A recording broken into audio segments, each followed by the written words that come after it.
I spent $80,000 on a family vacation to California for my 71st birthday. But standing on the freezing concrete curb at the airport, my only son looked me dead in the eye and told me to go home because he forgot to buy me a ticket. They planned to leave me behind from the very beginning, taking my money to fund their luxury escape. The very next day, I woke up to 75 frantic, missed calls.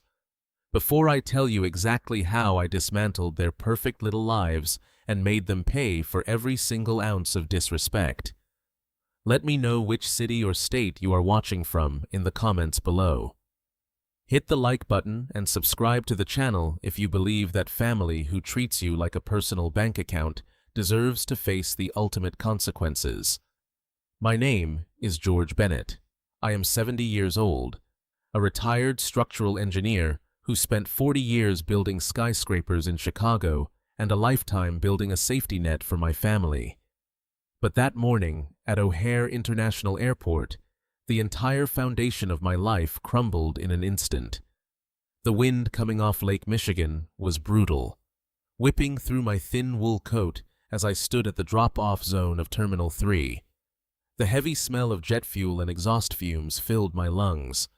I had insisted on driving my own SUV to the airport, wanting to make sure we had plenty of room for the luggage. For the past 10 minutes, I had been pulling heavy, oversized designer suitcases out of the trunk, my bad knee aching with every lift. I stacked them carefully on the sidewalk. I was exhausted, but practically buzzing with excitement. We were supposed to be flying first class to Los Angeles to spend a month at a beachfront estate in Malibu. It was the birthday trip of a lifetime. I closed the heavy trunk of the SUV and wiped the sweat from my forehead. I turned to my son, Matthew, holding out my hand. I asked him to pull up my boarding pass on his phone so we could go inside and check the bags. Matthew froze. He was 38 years old, wearing a tailored cashmere sweater paid for by my credit card. But in that moment, he looked like a guilty teenager. He refused to meet my eyes. He stared down at the scuffed toes of his expensive leather loafers. The silence stretched between us, thick and suffocating, broken only by the blaring horn of a taxicab pulling up behind us. Then, my daughter-in-law Nicole stepped forward. She was 35, immaculate, her blonde hair perfectly blown out, clutching a designer handbag that cost more than my first car. She looked right at me and her lips curled into a bright, chilling, and completely hollow smile. She placed a perfectly manicured hand on my arm and told me that they did not have a ticket for me. She spoke to me with the slow, condescending tone one might use to soothe a confused child. She explained that Matthew had been under so much stress lately, and their marriage really needed a private couples retreat. She looked me in the eye and thanked me for funding their much-needed healing journey. She said I should just take the car and go back home to rest. The words hit my chest like a physical blow. I stood completely paralyzed on the concrete. The wind roared around us, but all I could hear was the rushing blood in my ears. A healing journey. I repeated the words in my mind, trying to make sense of the absolute absurdity of the situation. I looked back at Matthew silently, begging him to say this was a cruel joke to tell his wife to stop playing games. But my son simply reached into his pocket, pulled out the spare key fob to my SUV, and pressed it into my open palm. He mumbled a pathetic apology, claiming they would call me when they landed. He grabbed the handles of their massive suitcases and turned his back on me. Nicole offered one last patronizing wave before linking her arm through his. Together, they walked through the automatic sliding glass doors of the terminal, disappearing into the warm, brightly lit building, leaving me standing alone in the freezing cold. They did not look back, not even once. I stood there, clutching the cold plastic key fob, feeling the sharp, jagged edges of betrayal tear through my chest. The airport security guard blew his whistle, yelling at me to move my vehicle from the loading zone. but my feet felt cemented to the pavement. My mind violently rewound through the past 3 months, connecting every sinister dot I had willingly ignored. Exactly 90 days ago, I had wired $80,000 in hard-earned cash directly into Matthew's checking account. It was the sum total of the budget for my 71st birthday celebration. Nicole had convinced me that her close friend was an elite luxury travel agent who could secure a private oceanfront compound in Malibu, complete with a private chef and VIP vineyard tours at a steep discount. All they needed was the cash up front to bypass the corporate booking fees. I trusted them completely. I had spent my entire adult life trusting them and sacrificing my own comfort to ensure their success. When my wife passed away a decade ago, I threw myself into my engineering firm, working grueling 80-hour weeks to build a small empire of wealth. I paid for Matthew to attend an expensive private university only for him to drop out in his junior year. I bailed him out of 2 failed startup businesses without ever demanding a return on my investment. Even now, Matthew and Nicole were living rent-free in a beautiful 4-bedroom suburban home that I legally owned and paid the property taxes on. I had always believed that a father's duty was to provide an unbreakable safety net. I thought I was buying their love, or at least their basic respect. Instead, I had inadvertently trained them to view me as nothing more than a bottomless ATM, an annoying obstacle attached to a bank account. They had played me for a fool. Nicole had never used a travel agent. The hushed phone calls, the glossy brochures she left on my kitchen counter, the enthusiastic dinner conversations about morning walks on the beach. It was all an elaborate, meticulously crafted stage play designed to separate an old man from his life savings. They had spent 3 months smiling in my face, eating the food I bought while living in the house I owned, all while quietly plotting to abandon me on the curb like a piece of unwanted luggage. The sheer cruelty of it was staggering. They did not just steal my money. They stole my dignity. They had let me pack my suitcase. They had let me cancel my golf league and tell all my friends at the Rotary Club about my wonderful family vacation. They had let me drive them to the airport, acting as their personal chauffeur, to the very gateway of their stolen paradise. The security guard blew his whistle again, much louder this time, stepping toward me with an aggressive glare. A younger version of myself might have stormed through those sliding glass doors.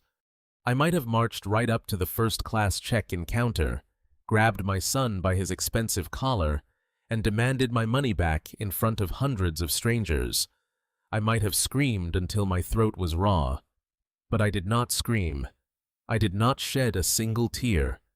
A profound icy calmness washed over me, numbing the pain in my chest and replacing it with something far more dangerous. Absolute, unshakable clarity. I slowly walked to the driver's side of my SUV and climbed in. The interior of the car was still warm. The sickeningly sweet scent of Nicole's expensive floral perfume still lingered heavily in the air conditioning vents.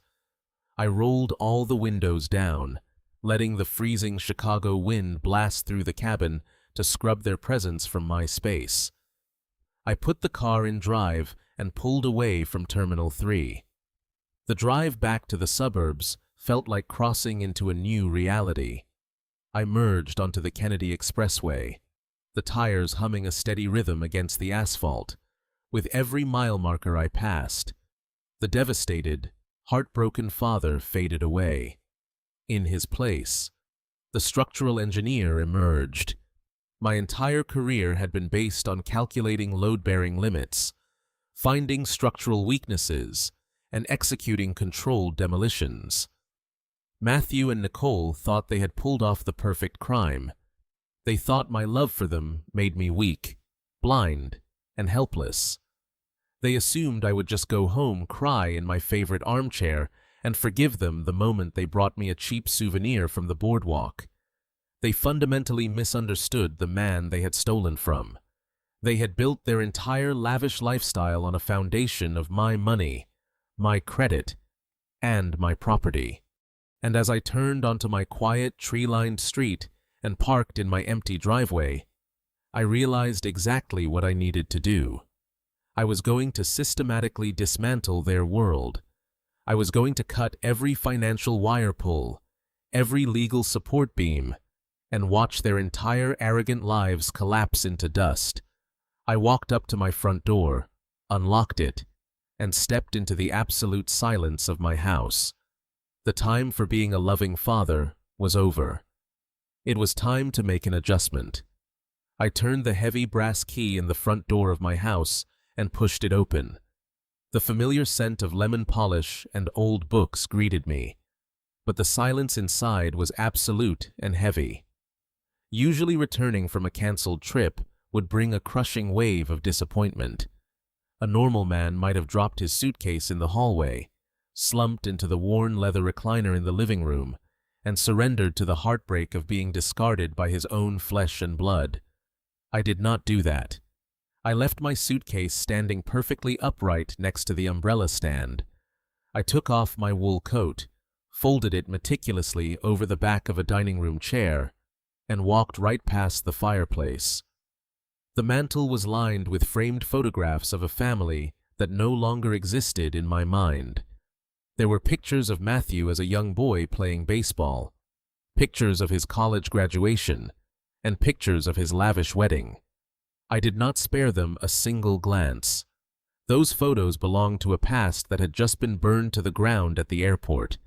My grief had completely evaporated during the drive home, replaced by a cold and mechanical focus. I bypassed the comfortable living quarters entirely and walked straight down the long hall to my home office. This room was my true sanctuary. It was not decorated with sentimental items or soft furnishings. It was a space built for absolute precision and work lined with solid oak bookshelves filled with engineering manuals, building codes, and architectural ledgers. This was where I had spent 40 years calculating the exact tensile strength of steel beams and predicting the breaking points of massive concrete structures. I sat down in my heavy desk chair and pressed the power button on my desktop computer. The machine hummed to life, the soft blue light of the large monitor illuminating the dark. Quiet room. I opened the bottom drawer of my desk and pulled out my wire-rimmed reading glasses. I put them on, feeling the familiar weight settle on the bridge of my nose. With that simple motion, I completely ceased to be a grieving father. I became a forensic auditor, investigating a catastrophic structural failure. My son and his wife had treated my bank account like a public fountain, taking whatever they pleased while assuming the source would never run dry. They believed I was just a tired old man who did not understand modern banking, routing numbers, or digital transfers. They were incredibly mistaken. I opened my internet browser and navigated directly to my primary wealth management portal. The screen loaded instantly, displaying the complex web of checking accounts, high-yield savings portfolios, and large lines of credit I had meticulously built over 4 decades. My hands were perfectly steady as my fingers hovered over the keyboard. I typed in my master password without hesitation. I did not feel angry or betrayed in that moment. I felt an intense burning curiosity to see exactly how deep the rot went into the foundation of my finances. I needed to see the blueprint of their betrayal written out in black and white. I clicked on the detailed transaction history tab and set the search filter for the past 90 days.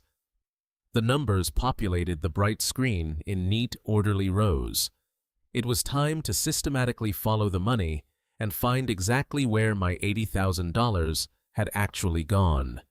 The quietness of the empty house, which was supposed to be my prison for the next month, now served as the perfect environment for absolute concentration. I leaned closer to the glowing screen, ready to dissect every single lie they had ever told me. The mechanical keyboard clicked loudly in the silent room. I typed the web address for my private wealth management portal. The screen transitioned to a crisp white login page. I entered my secure username and my 32-character password. The system paused, requiring a two-factor authentication code. My cell phone vibrated on the wooden desk.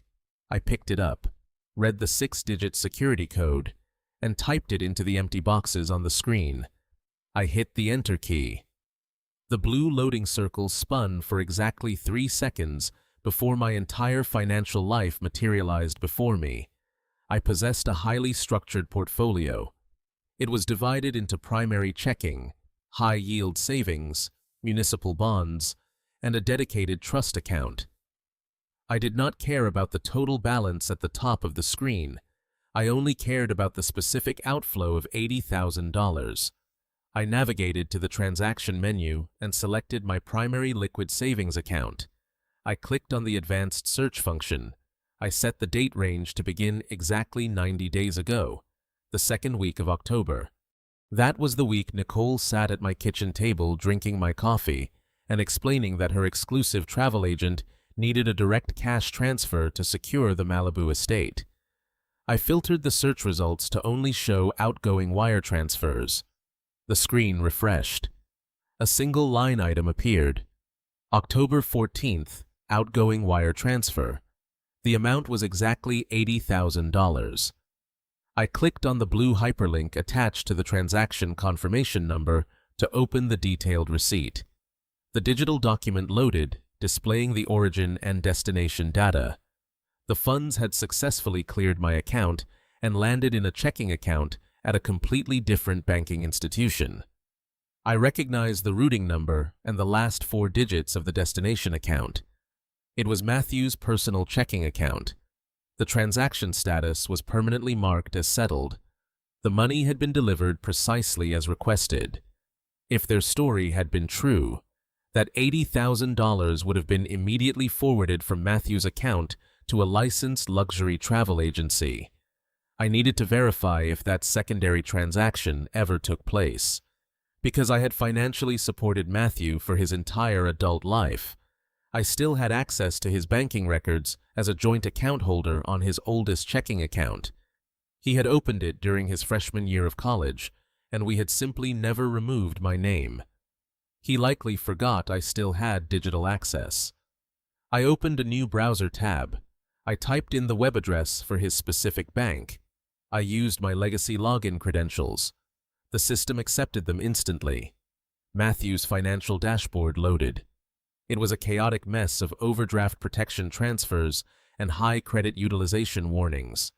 I ignored the alerts and went straight to his transaction history. I set the calendar filter to begin on October 14th, the exact day my $80,000 landed in his account. I hit search. The data populated instantly. I saw the massive deposit appear in green, my hard-earned money sitting in his digital ledger. I then began scrolling down, tracing every single outgoing payment from that day forward. I was looking for a massive wire transfer to a travel agency. I was looking for a corporate booking fee. I read line after line of his daily spending. October 15th, an $800 charge at a high-end steakhouse downtown. October 16th, a $2,000 charge at a luxury boutique for women's shoes. October 18th, a car payment for a European sports sedan. But then I found the anomaly. On October 20th, there was a massive outgoing wire transfer, but it was not for $80,000. It was for exactly $65,000, and the recipient was not a travel agency. I clicked on the wire transfer confirmation code to pull up the destination details.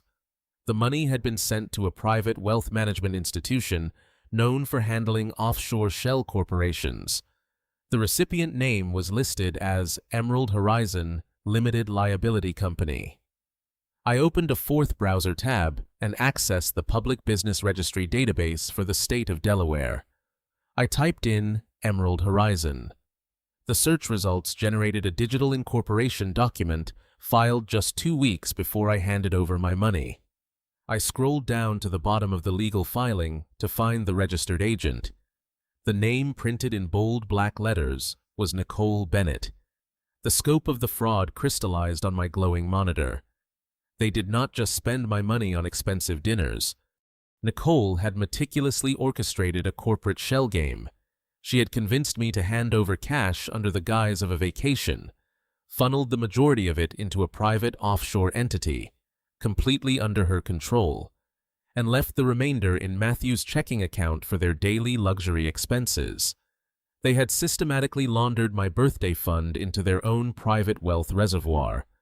But this raised a critical structural question. If they hid the cash in a shell company, how did they actually pay for the first-class plane tickets and the beachfront estate in Malibu? The airline and the property managers would have demanded payment up front. They could not have booked the trip with empty promises. There had to be another financial mechanism at play. I leaned back in my chair, staring at the ceiling of my office, letting the problem turn over in my mind. Then the answer hit me with terrifying clarity. I sat forward and closed the tab for Matthew's checking account. I opened another tab and navigated to the American Express portal. I hold a premium platinum account with an exceptionally high credit limit built upon 40 years of perfect payment history. 10 years ago, when Matthew was struggling to launch his first business, I issued him a gold card attached to my primary account. He was an authorized user. I paid the bill every month in full to protect my credit score, but I rarely checked his specific line items, trusting him to only use it for absolute emergencies. I logged into the American Express dashboard. I navigated to the statement section and clicked on the drop-down menu to isolate the charges made solely on the authorized user card with Matthew's name on it. I set the billing cycle to October. I downloaded the digital portable document format statement. The file opened on my screen. I bypassed the summary page and went directly to the itemized list of charges. There it was. The data formed a perfect, devastating picture. On October 22nd, 8 days after I wired them the cash, a charge appeared on Matthew's authorized credit card. The merchant was listed as Pacific Coast Luxury Rentals. The amount was $35,000. 3 days later, another charge appeared. The merchant was a major commercial airline. The amount was $12,000 for 2 round-trip first-class tickets to Los Angeles. The sheer audacity of the numbers stared back at me. The structural integrity of their lie was completely exposed. They did not use my $80,000 to book the trip. They kept my cash entirely for themselves, hiding it in a corporate shell account. Then they turned around and used my own credit card, the one I paid off every single month from my own checking account, to actually book their private getaway. I had effectively paid for their vacation twice. I had handed them $80,000 in pure liquid cash, and I had unknowingly absorbed another $47,000 in credit card debt to send them to the beach without me. I did not gasp. I did not slam my fists on the mahogany desk. I simply highlighted the fraudulent charges on the digital document and saved the file directly to my encrypted hard drive. I downloaded the November statement. I downloaded the December statement. I captured every single piece of digital evidence, proving their massive financial exploitation. The numbers were irrefutable. They had engineered a flawless system to drain my resources while smiling to my face. I sat in the quiet glow of the monitor. The financial investigation was complete. The data had provided the exact blueprint of their betrayal. They were currently sitting in first-class seats drinking champagne, completely confident that they had outsmarted me. They believed the stolen cash was safely secured in Nicole's secret company, and the credit card bill would just be automatically paid from my accounts at the end of the month, as it always was. They relied on my blind trust to execute their theft, but that trust was now permanently shattered, replaced by cold, calculated data. I closed the document reader. I cracked my knuckles. The investigation phase was officially over. The data had given me everything I needed to begin the demolition. I sat frozen in the pale light of the computer monitor. The name printed on the Delaware Corporate Registry document was Nicole Bennett. My daughter-in-law was not just a greedy woman with a taste for expensive handbags. She was the registered agent and sole owner of Emerald Horizon Limited Liability Company. The $65,000 that had vanished from my son's checking account had not gone to a luxury travel agency. It had been swallowed by a corporate ghost, a financial black hole designed specifically to hide my money from me. The sheer scale of the premeditation began to settle over my shoulders like a heavy lead blanket. This was not a sudden lapse in judgment. This was not a crime of opportunity committed by a desperate couple. This was a meticulously engineered heist planned out weeks in advance, executed right in my own kitchen. I closed my eyes and pictured Nicole sitting at my dining room table 3 months ago. I remembered the exact tone of her voice, the bright and innocent enthusiasm as she talked about securing the perfect birthday trip for me. She had looked me right in the eye, poured me a cup of black coffee, and smoothly asked for $80,000 in liquid cash to bypass corporate booking fees. I had smiled. I had thanked her for taking the initiative. I had walked into my local bank branch the very next morning and wired the funds completely blind to the trap she had set. I needed to tear down the rest of the illusion. I needed to see exactly how she had constructed the phantom travel agent to steal the cash outright. I opened a new browser window and logged into my personal email account. I typed the word Malibu into the search bar. Dozens of emails populated the screen, all forwarded to me by Nicole over the past 90 days. I clicked on the oldest message. It was the initial proposal from the supposed luxury travel concierge. The sender name was listed as Julianne at Pacific Crest Voyages. I read the text of the email again. It was beautifully written, filled with vivid descriptions of sunset wine tastings, private chefs, and oceanfront balconies. At the time, I had been so touched by the effort. Now reading the words with clear eyes, I recognized the precise, overly curated language. It sounded exactly like the promotional copy Nicole used to write for her freelance graphic design clients. I hovered my mouse cursor over the sender address. The email originated from a domain name called pacificcrestvoyages.com. I opened another tab and accessed a public internet domain registry database. I typed the web address into the search field and hit the enter key. The system pulled up the registration records for the website. The creation date was October 1st. That was exactly 3 days before Nicole came to my house to pitch the vacation idea. The website had not existed before that week. It was a digital cardboard cutout, a fake storefront propped up just long enough to steal my money.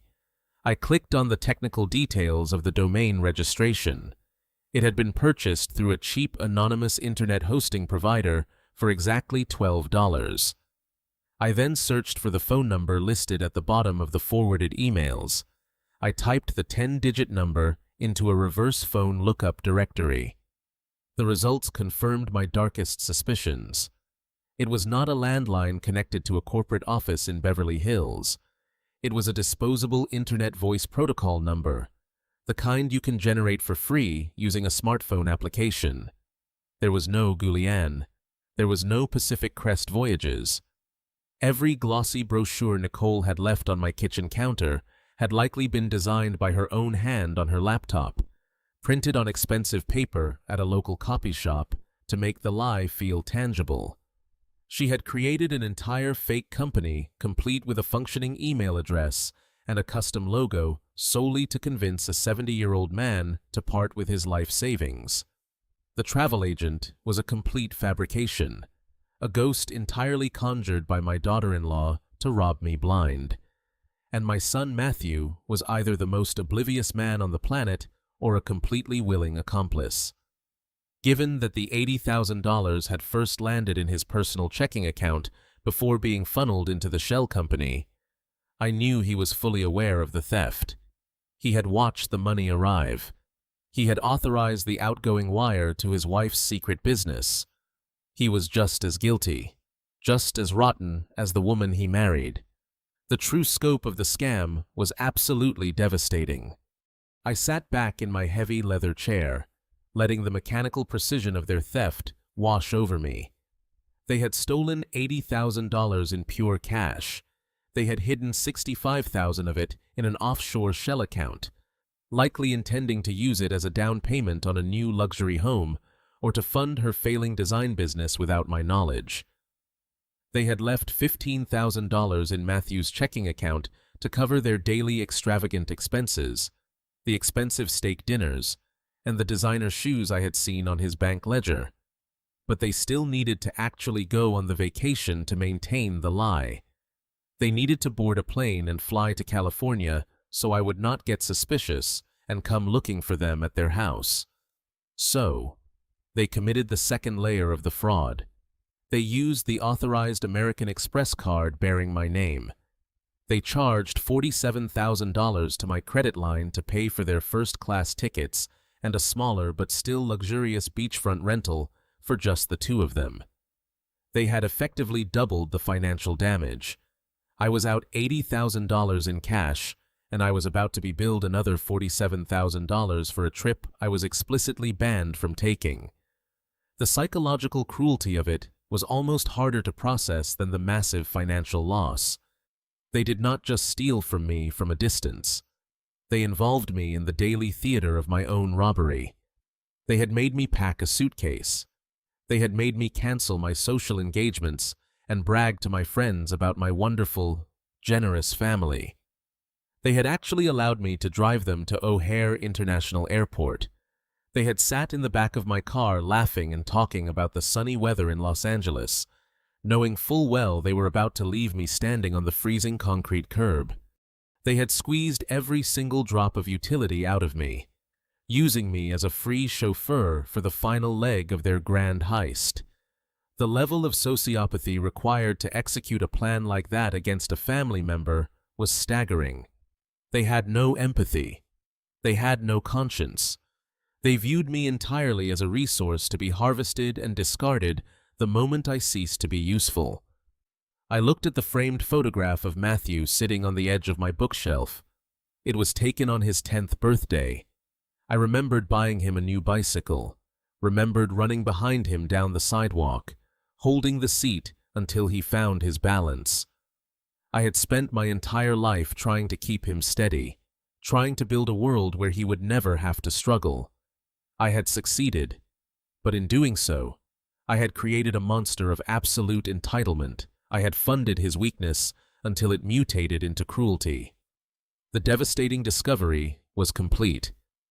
The illusion of my family was completely shattered, swept away by the cold, hard data glowing on my computer screen. There was no room left for doubt, no room for excuses, and absolutely no room for forgiveness. The pain in my chest had entirely dissolved, replaced by a quiet, dangerous resolve.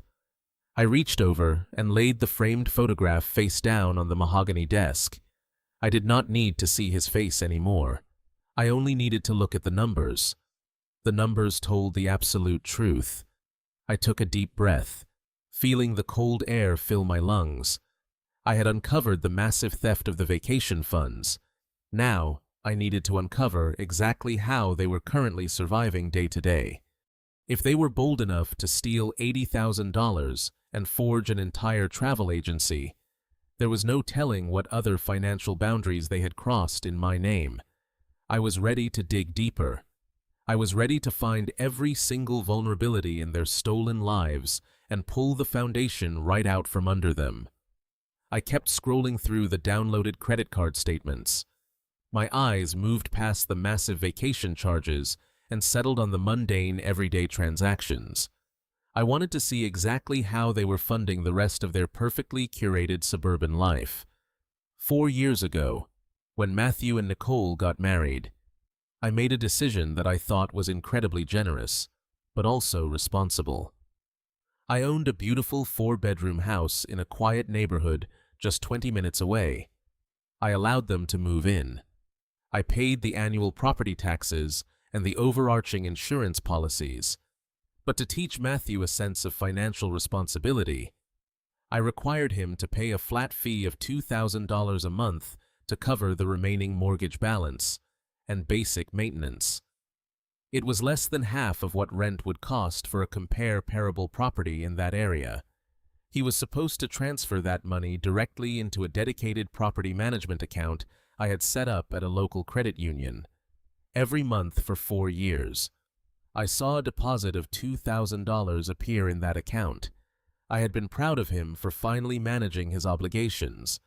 Now, staring at the itemized list of charges on my own credit card, that pride turned to absolute disgust. I noticed a recurring charge on the 4th day of every single month. The merchant name was a third-party digital payment processor. The amount was exactly $2,060. The extra $60 was the 3% convenience fee charged by the processor for using a credit card. I opened a new browser tab and logged into the property management account at the credit union. I cross-referenced the deposit dates with the credit card charges. They matched perfectly. Every single month for the past 4 years. Matthew had not been using his own income to pay his living expenses. He had been using this credit card bearing my name to pay the mortgage on the house that I owned. He was taking my credit, incurring a convenience fee, and transferring the balance right back to my bank account. I was effectively paying my own mortgage using my own line of credit. While Matthew lived completely free of charge, he had never taken responsibility for anything. He had simply found a clever way to mask his parasitism using digital payment applications. The sheer laziness of the scheme was infuriating. I scrolled further back into the archives of the credit card statements. The pattern continued relentlessly. The electric bills for their house were paid with my card. The water bills were paid with my card. The weekly grocery deliveries from expensive organic markets, the streaming service subscriptions, the premium car wash memberships, all of it was seamlessly billed to the authorized card. They were not just stealing a vacation. They had systematically integrated my financial lifeblood into their own veins, draining me daily to maintain an illusion of wealth they had not earned. Nicole was parading around their neighborhood, playing the successful designer, and Matthew was playing the thriving businessman. But underneath the expensive clothes and the luxury cars, they were nothing but leeches attached to an old man they secretly despised. I sat back in the quiet glow of my office and let the final remnants of my paternal instinct wither and die. For 38 years, I had made excuses for my son.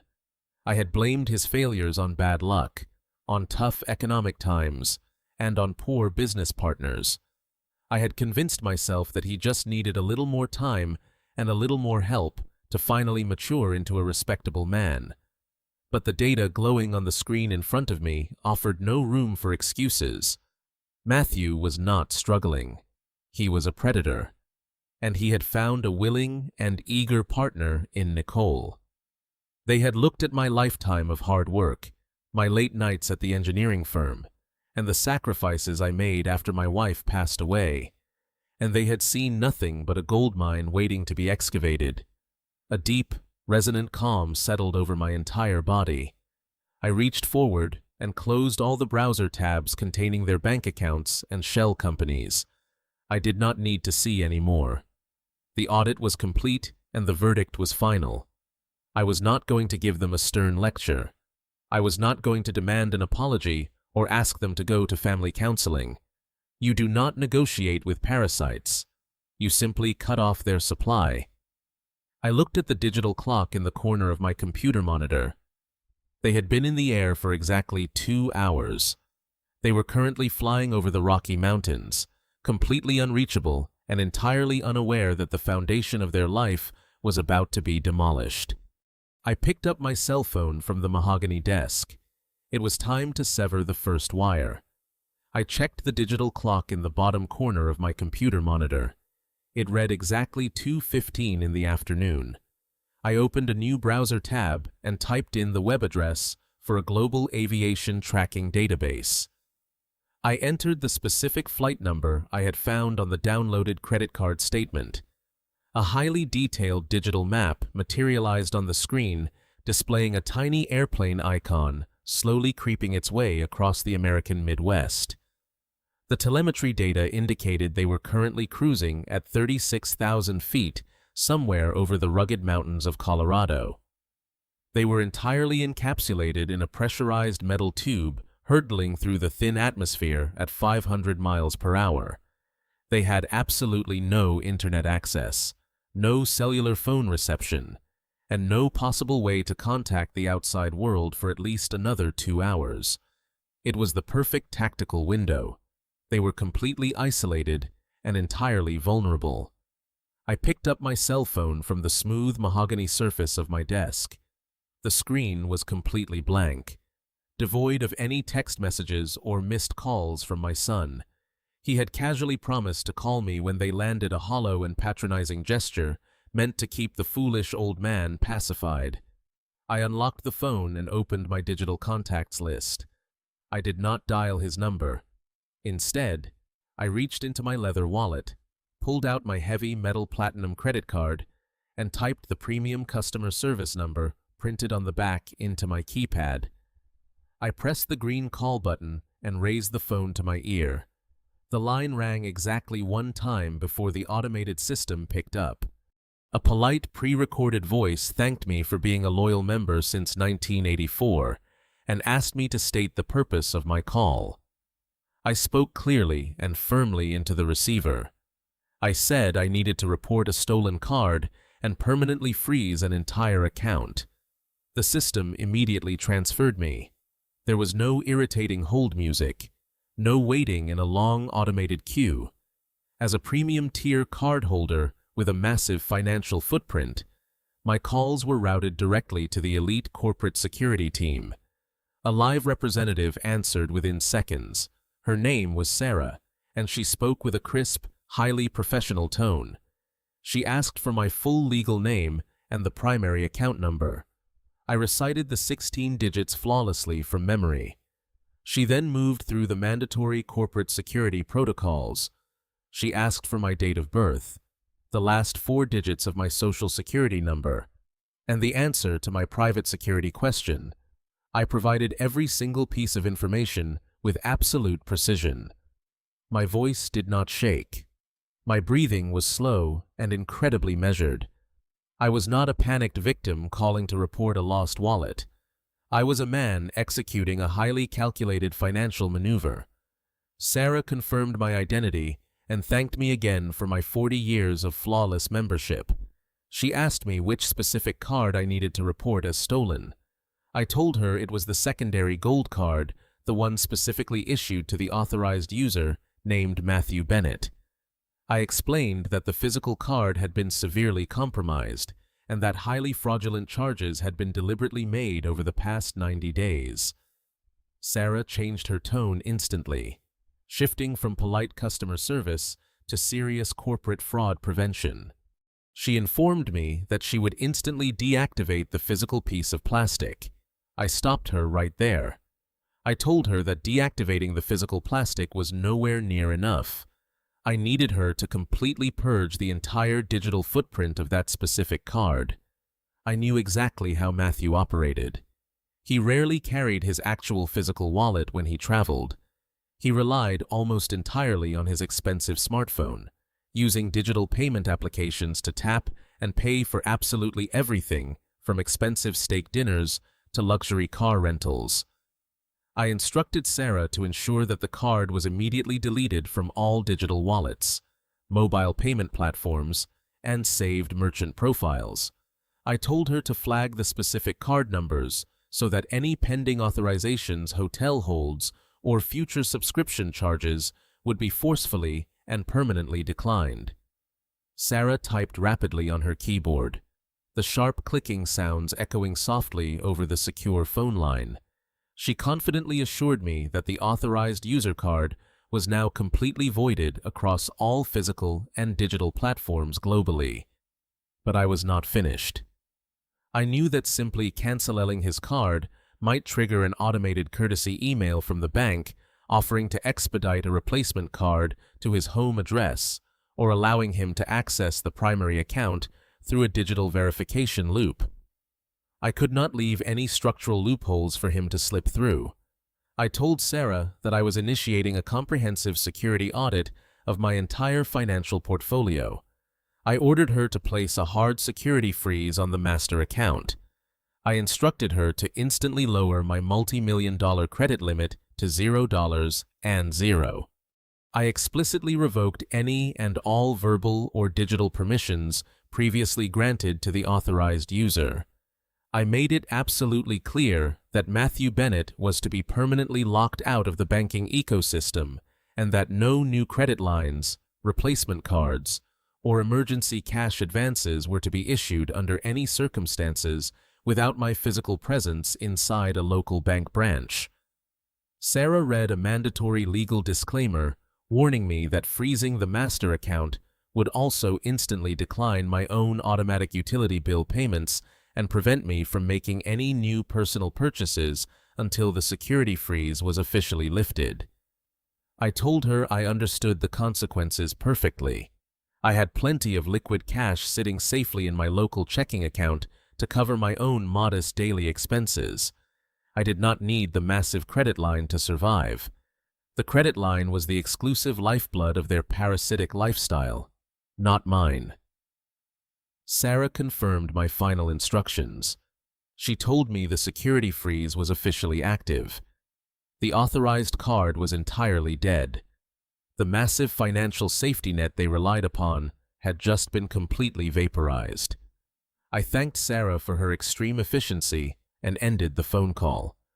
I placed the phone back down on the mahogany desk and let out a long breath. The entire process had taken less than 10 minutes. In those 10 short minutes, I had completely neutralized their primary source of survival. I pictured Matthew sitting comfortably in his plush first-class airplane seat. I imagined him confidently ordering another glass of expensive champagne, completely oblivious to the fact that the digital numbers keeping him suspended in his life of luxury had just been permanently erased. He was flying toward Los Angeles as a wealthy, entitled businessman, but he was going to land on the runway as a man with absolutely nothing. The financial lifeline was officially severed. The demolition had begun, and the first major support beam had just been kicked out from under them. I kept my phone in my hand and turned my attention back to the glowing computer monitor. The credit card had been completely neutralized, but the physical destination still existed. I looked at the October 22nd transaction for Pacific Coast Luxury Rentals. I opened a new search window and typed the exact name of the luxury agency into the browser. The website that loaded was a masterpiece of high-end real estate marketing featuring panoramic videos of glass-walled mansions perched on the sheer cliffs of the Pacific Ocean. I navigated to their contact page and found a direct phone number for their elite concierge desk. I dialed the 10 digits and listened to the smooth ringing tone echoing in my quiet home office. A man with a deeply polished and thoroughly professional voice answered on the second ring. He introduced himself as Julian, the senior property manager for the Malibu district. He asked how he could curate my luxury experience today. I did not match his enthusiastic tone. I kept my voice flat, cold, and entirely focused. I told Julian that I needed to immediately cancel a month-long reservation that was scheduled to begin this very afternoon. Julian paused. The bright customer service tone faded slightly, replaced by a cautious and guarded professionalism. He asked for the reservation confirmation number. I did not have a confirmation number because Nicole had carefully routed all those specific emails to her own private account to keep me in the dark. But I had something much more powerful than a simple booking code. I had the primary financial leverage. I told Julian I did not have the specific booking code in front of me, but I could provide the exact date of the transaction, the total amount billed, and the complete credit card details used to secure the property. I gave him my full legal name, George Bennett. I heard the soft, rapid clicking of a high-end mechanical keyboard on his end of the line. A few moments later, Julian confirmed he had located the digital file. He noted that the primary guests listed on the arrival manifest were Matthew and Nicole Bennett. He politely explained that company policy usually required the primary registered guest to initiate any modifications or cancellations to the itinerary. I stopped him immediately. I spoke with the quiet, heavy authority of a man who had spent 40 years managing multi-million-dollar construction contracts.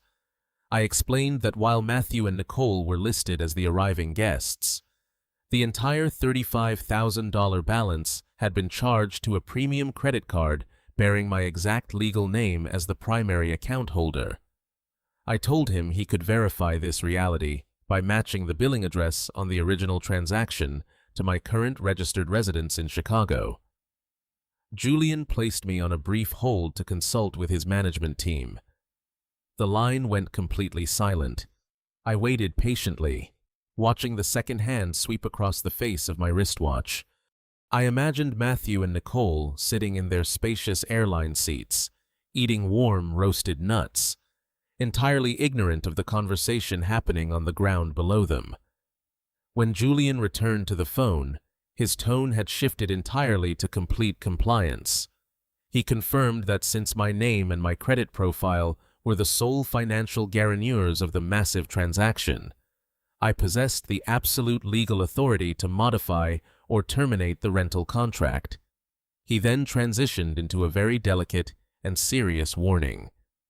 Julian carefully explained that canceling a $35,000 reservation on the actual day of arrival triggered their most severe financial penalty clauses.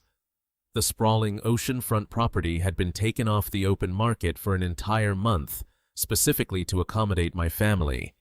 He warned me that if I proceeded with the same-day emergency cancellation, I would legally forfeit 80% of the total cost.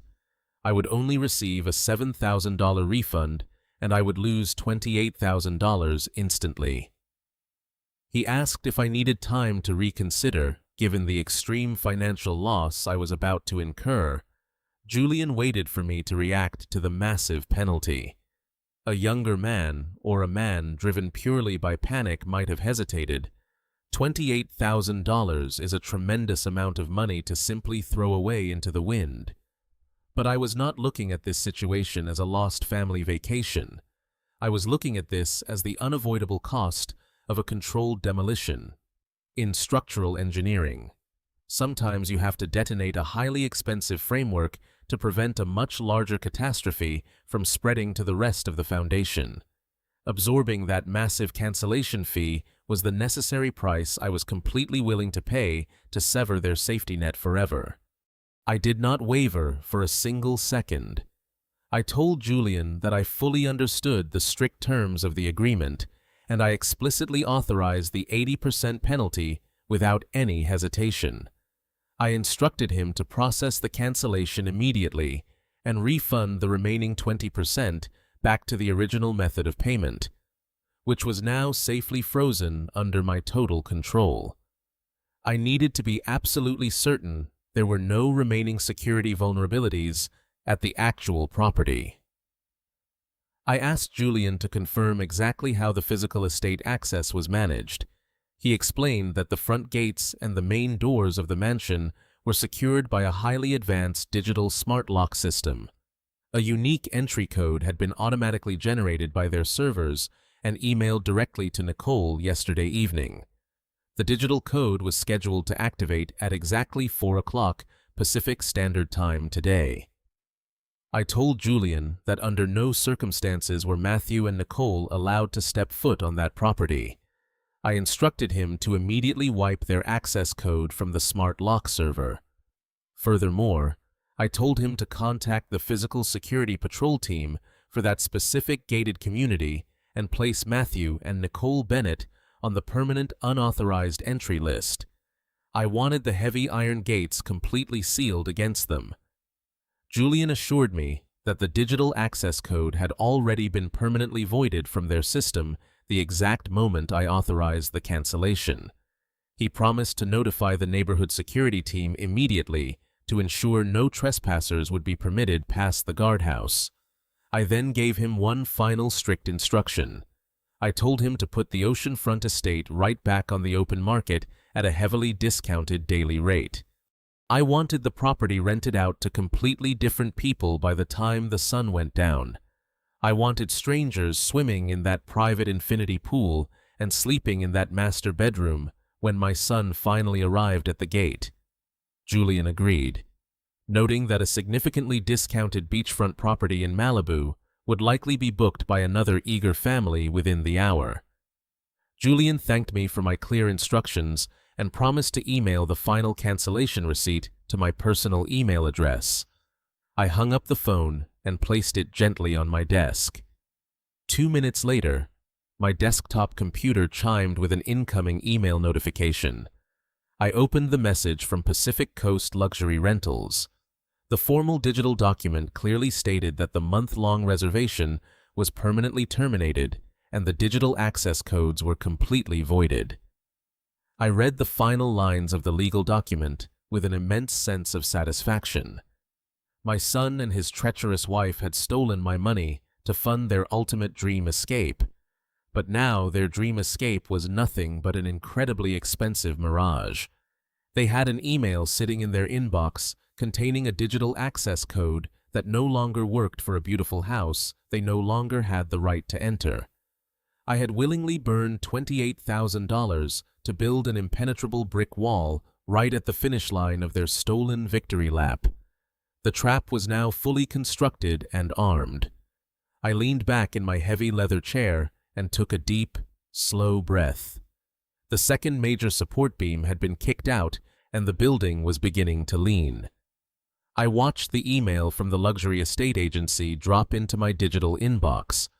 The second pillar of their grand illusion had just been utterly demolished. But a structure is not truly compromised until every single escape route has been securely blockaded. I turned my attention back to the portable document format file containing my downloaded credit card statement. I scrolled past the massive $35,000 charge for the Malibu estate and highlighted the next major fraudulent transaction. It was a charge for exactly $12,000 from a major commercial airline. The billing line item contained the specific 13-digit electronic ticket numbers. I highlighted the numbers, copied them to my digital clipboard, and opened a new tab on my internet browser. I navigated to the official website of the airline. The homepage featured a bright, cheerful advertisement for tropical vacations, a sharp contrast to the cold and mechanical task I was about to perform. I clicked on the section labeled Manage My Booking. The system prompted me to enter the passenger name and the confirmation code, or ticket number. I typed my son's last name into the required field and pasted the 13-digit number I had copied from the credit card statement. I pressed the Enter key. The airline server processed the request for a few seconds before generating the complete travel itinerary on my glowing screen. I read the flight details with a deep and quiet sense of satisfaction. They had spared absolutely no expense when spending my money. They had booked 2 first-class suites on a direct flight returning from Los Angeles to Chicago exactly 30 days from today. The booking included premium lounge access, expedited security clearance, and priority baggage handling. It was the absolute pinnacle of luxury travel designed to cap off a month of stolen paradise. I moved my computer mouse and hovered the cursor over the bright red button at the bottom of the screen labeled Cancel Reservation. I clicked the button. A secondary screen popped up displaying a standard warning message. It asked me if I was absolutely certain I wanted to cancel this booking.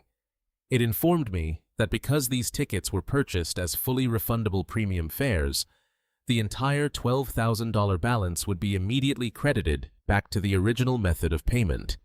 The irony of their arrogance was almost beautiful. If they had purchased cheap economy tickets, I might have had to fight the airline for a partial refund. But because they insisted on stealing the most expensive and flexible first-class tickets available, they had made it incredibly easy for me to claw my money back.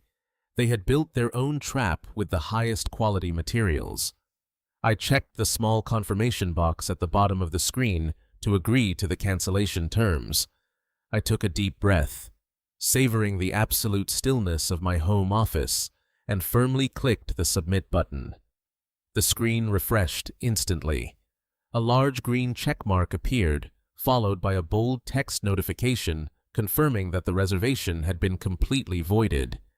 The system automatically generated a digital receipt showing the $12,000 refund being routed directly back to my completely frozen credit card account. I leaned back in my chair and looked at the empty digital itinerary.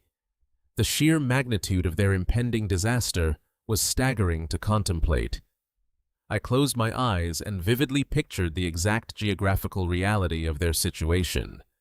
Matthew and Nicole were currently flying over the western United States, completely insulated in a luxury cabin, drinking expensive wine, and dreaming about the ocean breeze. In approximately 2 hours, that airplane would touch down on the runway at Los Angeles International Airport. They would smile, gather their expensive carry-on bags, and confidently stride off the aircraft. But the moment they stepped foot inside that terminal, the brutal reality of my silent adjustment would begin to crash down upon them. They would walk up to the luxury car rental desk, fully expecting to drive away in a premium convertible. But when the clerk swiped the gold card with Matthew's name on it, the transaction would be instantly and permanently declined. They would stand there confused and embarrassed while the clerk informed them that the account was frozen. They would then be forced to use the stolen cash from Nicole's secret shell account just to hire an expensive rideshare vehicle to drive them up the Pacific Coast Highway to Malibu. They would arrive at the sprawling oceanfront estate, drag their heavy designer luggage up the long driveway, and type their digital access code into the smart lock on the front door. The lock would blink red. The heavy door would refuse to open. They would stand on that beautiful porch, entirely locked out, while strangers swam in the pool they thought was theirs. Panic would finally set in. They would realize they had no rental car, no luxury house, and absolutely no functioning credit card to book a hotel room anywhere in the city. And then the ultimate realization would hit them. They would pull out their phones to check their airline application, desperately looking for a point to just give up and fly back home to Chicago. But when they opened the application, their digital boarding passes would be completely gone. Their first-class return tickets no longer existed. They were entirely stranded 2,000 meters away from home, abandoned on the extreme western edge of the continent with absolutely no financial safety net to catch them. I had systematically dismantled every single layer of their stolen lifestyle in less than an hour. I had cut off their money, I had burned down their shelter, and I had completely destroyed their only bridge back home. I looked at my hands resting on the smooth wood of my desk. They were perfectly steady. I felt no guilt, no remorse, and no hesitation. My son and his wife had looked at my lifetime of sacrifice and seen nothing but weakness. They had treated me like a foolish old man who existed solely to fund their arrogance. But they had forgotten that, clears throat, a structural engineer knows exactly how to tear a building down just as efficiently as he knows how to build one up. The enemy was now completely stranded. The trap was perfectly sealed. I reached forward and closed the internet browser. The digital execution was finished. Now all I had to do was wait for the fallout. The bright glow of the computer monitor was the only light left in the room. I sat in the heavy leather chair for a few more minutes, just watching the screen savor bounce from corner to corner. The digital demolition was completely finished. I reached forward and pressed the power button on the heavy desktop tower. The machine hummed down into absolute silence, and the screen faded to a deep black. Reflecting my own tired face back at me, I stood up from the desk and pushed the chair in perfectly straight. I walked out of the home office and turned off the overhead light switch, leaving the room completely dark. The financial records, the canceled tickets, and the frozen credit accounts were all securely locked away. My work in there was entirely done. I walked slowly down the long hallway toward the main living room. The hardwood floor was cold beneath my socks. I stopped in front of the small wooden table near the front door. Sitting on top of the table was the old-fashioned landline telephone I had kept for the past 20 years. I knew exactly what was going to happen in a few hours. When Matthew realized his credit card was dead and his access code was denied, he was going to panic. He would desperately call the house line, hoping to wake me up and beg for a financial rescue. I reached down and grabbed the thick plastic cord connecting the base of the telephone to the wall jack. I squeezed the small plastic clip and pulled the wire completely out of the socket. The physical disconnection was incredibly satisfying. I wrapped the loose cord neatly around the base of the phone. The house was now entirely cut off. I moved into the kitchen. The moonlight was spilling through the large window over the sink, casting long shadows across the granite countertops. I pulled my cell phone out of my pocket. It was still completely silent. I unlocked the screen and opened the main settings menu. I did not want to turn the device completely off because I wanted the digital record of their panic. I wanted the phone to collect every single desperate text message and every single frantic voicemail they were about to leave. I simply dragged the volume slider all the way down to 0. I opened the notification settings and completely disabled the vibration motor. The phone was now essentially a silent trap waiting to catch their digital screams. I placed the phone face down on the cold stone counter so I would not even see the screen light up in the dark. I reached into the wooden cabinet and pulled out a heavy glass tumbler. I turned on the kitchen faucet and let the tap run for a few seconds until the water was freezing cold. I filled the glass to the very brim. I stood at the sink and drank the cold water slowly, feeling it wash away the dry exhaustion in my throat. I looked out the kitchen window into my quiet backyard. I used to worry about Matthew constantly. I used to lose sleep wondering if he had enough money to cover his mistakes or enough sense to survive in a difficult world. But tonight, I felt absolutely no worry. The anxiety that had plagued me for almost 4 decades was completely gone. I had spent my entire life trying to soften every blow and remove every obstacle from his path. I had finally realized that protecting a parasite only destroys the host. The cold water tasted incredibly clean. I placed the empty glass in the sink and walked out of the kitchen. I climbed the wooden stairs to my second-floor bedroom, holding on to the sturdy oak banister. I walked into my bedroom and changed into my comfortable cotton pajamas. I pulled back the heavy quilt and climbed into my bed. The mattress was firm and familiar.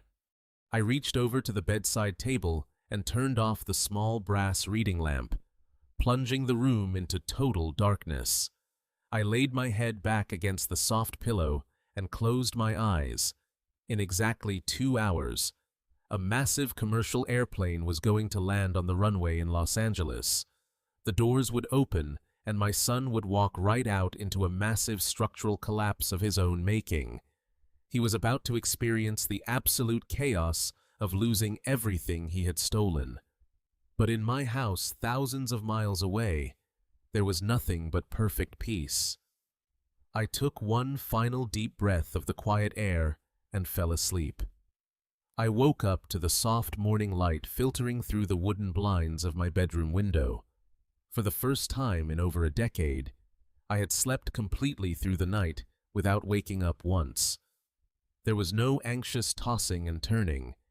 There was no heavy weight sitting on my chest, worrying about my son and his endless financial emergencies.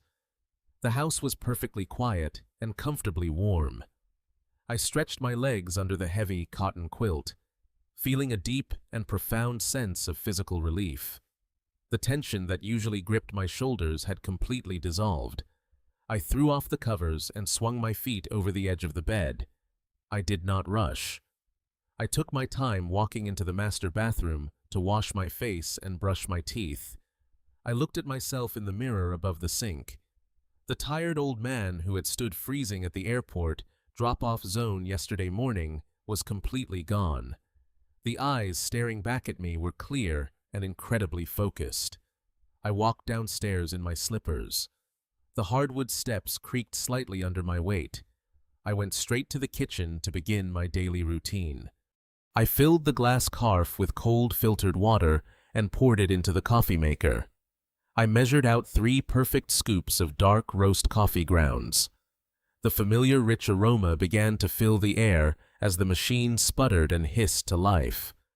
While the coffee brewed, I walked over to the kitchen island. My cell phone was sitting exactly where I had left it last night, face down on the cold granite countertop. It looked completely harmless, resting there in the morning sunlight. But I knew that small rectangular device was currently holding the digital wreckage of 2 ruined lives. I let my hand hover over the smooth plastic case for a moment. I thought about the thousands of times that phone had rung over the years, bringing nothing but bad news. It was always Matthew asking for a loan to cover a bad investment, or Nicole complaining about a credit card limit being reached. For years, I had been conditioned to feel a spike of pure dread every time the screen illuminated. But today was entirely different. Today, I was not the victim of the phone call. I was the architect of the crisis. I picked up the device and turned it over in my hand. I pressed the small button on the side to wake up the screen. The display flared to life, instantly overwhelmed by a massive wall of digital notifications. A bright red circle hovered over the green phone icon. Inside the circle was the number 75. Matthew had called me exactly 75 times between the hours of midnight and 6 o'clock in the morning. I scrolled through the chronological call log. The desperation was perfectly documented in the timestamps. The first call came in at 12:15 in the morning, which would have been exactly when they arrived at the luxury car rental desk at the Los Angeles airport. Then there was a brief pause of about 40 minutes. That was likely the time it took them to argue with the clerk, realize the card was permanently dead, and order an expensive rideshare vehicle to the coast. The call started again at 1:30 in the morning, 10 missed calls back to back, then 20, then 30. The frequency increased as their reality slowly crumbled around them. I closed the phone application and opened my text messages. There was a barrage of over 40 unread messages from both Matthew and Nicole. I did not open the threads to read the full paragraphs. I simply scrolled through the preview lines visible on the locked screen. The evolution of their panic was highly entertaining. The first few messages from Matthew were demanding and incredibly arrogant. He told me to call the credit card company immediately because there was a stupid security hold on the account. He ordered me to fix the bank error before they reached the rental house. The tone drastically shifted an hour later. The preview text from Nicole read that the smart lock was broken and they could not get inside the estate. 30 minutes after that, Matthew sent a message in capital letters asking why their return flights were missing from the airline application. The final message received just an hour before I woke up was a frantic plea asking if I was alive and begging me to answer the phone because they were completely stranded on the sidewalk with nowhere to go. I read the words and felt absolutely nothing. I locked the screen, set the phone back down on the counter, and poured my hot coffee into a thick ceramic mug. I took a slow, deliberate sip, savoring the bitter, earthy taste. The storm had officially made landfall. I picked up my phone from the granite counter and tapped the screen to open the visual voicemail application. There were 14 audio messages waiting for me. I pressed play on the very first recording. The timestamp indicated it was left just minutes after their flight touched down in Los Angeles. The background noise was loud and chaotic, filled with the distinct sounds of a busy airport terminal, rolling luggage wheels, and intercom announcements. Matthew spoke first.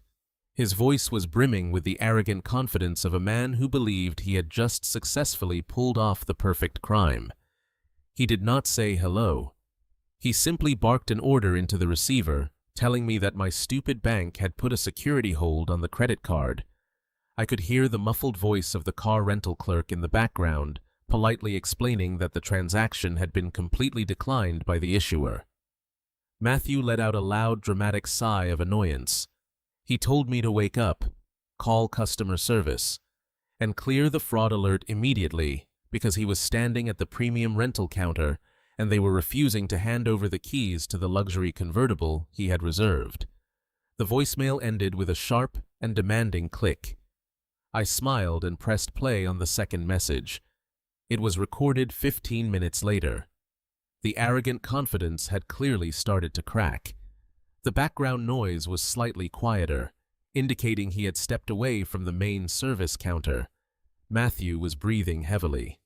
He sounded irritated and incredibly embarrassed. He said he had tried to tap his phone to use the digital wallet application, but the entire card profile had mysteriously vanished from his device. He demanded to know if I had accidentally reported the main account as compromised. I could hear Nicole in the background, her voice tight and anxious, asking him why the backup payment methods were also failing. Matthew snapped at her, telling her to be quiet while he left the message. He raised his voice into the phone, warning me that they were standing in front of a long line of wealthy travelers and he was being humiliated in public. He gave me exactly 10 minutes to fix the problem before he called the bank himself. I listened to his hollow threat and took another slow sip of my coffee. He could not call the bank. He was merely an authorized user on a completely frozen account. He had absolutely no financial power of his own. The third voicemail was left another 20 minutes later. The anger had officially shifted into genuine panic. Matthew was no longer demanding anything. He was begging. His voice was high and strained. He explained that the car rental agency had officially canceled his reservation because he could not provide a valid method of payment to cover the massive security deposit. I could hear the unmistakable sound of heavy designer suitcases being dragged across the concrete pavement. They had been forced to leave the premium rental lounge and walk out to the public rideshare pickup zone. Nicole took the phone from him. Her voice was trembling with barely contained rage. She did not bother to sound sweet or patronizing like she had at the airport yesterday. She coldly informed me that my negligence was ruining the first day of their healing journey. She said they were being forced to order a luxury black car service to drive them up the coast to the Malibu estate, and that she was using her own private corporate funds to pay for it. I listened to her lie about the corporate funds, knowing perfectly well she was tapping into the stolen cash she had laundered through her fake travel agency. I let the voicemail play out, feeling a deep sense of satisfaction. They were actively bleeding their own stolen money just to transport themselves to a trap I had already permanently sealed. I switched over to the text message application to read the digital logs of their journey up the Pacific Coast Highway. The texts provided a perfect timeline of their escalating dread. The first message arrived at 2 a.m. Matthew wrote that the rideshare was costing them $400 because of the late-night surge pricing. He blamed me for the expense and promised to deduct it from the money I supposedly owed them for my own mistakes. 30 minutes later, another text arrived. This one was from Nicole complaining about the heavy traffic and the fact that Matthew was sweating through his expensive cashmere sweater. They were entirely focused on the temporary inconvenience of the expensive car ride. completely unaware of the absolute devastation waiting for them at their final destination. They truly believed that once they reached the sprawling oceanfront property, everything would be fine. They thought they could just walk inside, pour a glass of stolen wine, and deal with the banking errors in the morning. I scrolled down to the texts that arrived just after 3 o'clock in the morning. This was the exact estimated time of their arrival at the rental property. There was a gap of about 10 minutes where no messages came through. I could perfectly picture the scene unfolding in the dark. The black car service pulling up to the massive iron gates of the private community. The driver asking for the guest access code. Matthew confidently pulling out his phone to read the digital pass Nicole had received in her email. The security guard at the gatehouse scanning the code and shaking his head. The long, humiliating conversation where the guard explained that their names were permanently listed on the unauthorized entry registry. I knew they must have argued. I knew Matthew must have yelled and threatened to sue the entire security company. But the guards in those exclusive neighborhoods do not care about the empty threats of stranded tourists. They care about the property managers, and the property managers had given strict orders to deny them entry. The text messages resumed at 3:15 in the morning. They were no longer complete sentences. They were just fragmented bursts of pure panic. Matthew typed that the security guard was refusing to let them through the main gate. He asked if I had received any emails from the travel concierge about a change in the itinerary. 5 minutes later, Nicole sent a message in all capital letters, screaming that the guard had threatened to call the local police if they did not move their vehicle away from the private entrance. The ride-share driver, who had already been paid for the trip, clearly refused to wait around while they argued with law enforcement. The next text from Matthew confirmed my theory. He wrote that the driver had dumped their luggage on the public sidewalk right next to the busy highway and driven away. They were completely alone, standing in the dark with thousands of dollars worth of useless designer clothing. I closed the text messages and went back to the visual voicemail. The final audio recording was left at 4 in the morning. I pressed play and leaned against the granite counter to listen to the grand finale. The sound of cars rushing past on the highway was incredibly loud. The ocean waves were crashing violently against the distant shoreline. Matthew was openly sobbing into the phone. It was a pathetic, wet sound, completely devoid of any dignity. He cried that they had managed to walk their heavy bags down the street to the pedestrian entrance of the estate. He said they had stood in the dark and typed their unique entry code into the front door, smart lock, over and over again. He described the small red light blinking back at him, denying them access. But the worst part, the detail that finally broke his spirit, was what he saw when he looked through the massive glass windows of the living room. Through his tears, Matthew told me that all the lights inside the house were on. He said there were people inside. He saw a family sitting on the plush white sofas, drinking wine and laughing. He told me he knocked on the glass, but the people just stared at him like he was a dangerous lunatic. The new tenants, the people who had rented the property at a steep discount after I completely voided his reservation, were enjoying the exact vacation he had stolen my money to experience. He realized in that agonizing moment that the house did not belong to him. The reservation was entirely gone. The travel agent did not exist to help them. He begged me to answer the phone. He pleaded with me to wire money to his checking account so they could just book a cheap motel room down the road. He swore he would pay me back every single penny. He promised to explain everything if I just saved them from spending the night on the side of the road. Nicole was crying loudly in the background, her manicured facade completely destroyed by the brutal reality of the cold night air. The voicemail cut off abruptly, likely because the battery on his expensive smartphone had finally died. I stood in my quiet kitchen, holding the silent phone in my hand. The house was peaceful. The coffee in my mug was perfectly warm. I had given them every single thing they had ever asked for their entire lives. I had built a fortress of financial security around them so they would never have to experience the harsh consequences of the real world. They had taken that fortress completely for granted and tried to lock me outside of it. Now they were the ones locked out. They were sitting on the dirty concrete curb 2,000 miles away from the home I owned, shivering in the coastal wind, completely stripped of their stolen wealth and their unearned arrogance. They had arrived in California as predators looking to enjoy the spoils of their grand heist. They were currently sitting in the dark as absolute beggars. The stranded reality had finally set in. I did not feel a single ounce of pity for them. I felt only the deep, profound satisfaction of a perfectly executed structural adjustment. The foundation of their lies was completely gone. Now it was time to drop the final legal hammer and sweep away the wreckage. I stood in the center of my quiet kitchen, finishing the last few drops of my morning coffee. Right on cue. The bright screen of my cell phone illuminated the granite countertop. It was the 76th call. The device vibrated silently against the smooth stone, drumming a frantic and desperate rhythm. I watched the caller identification flash my son's name in bold black letters. For 38 years, answering that call meant stepping directly into a storm of his making.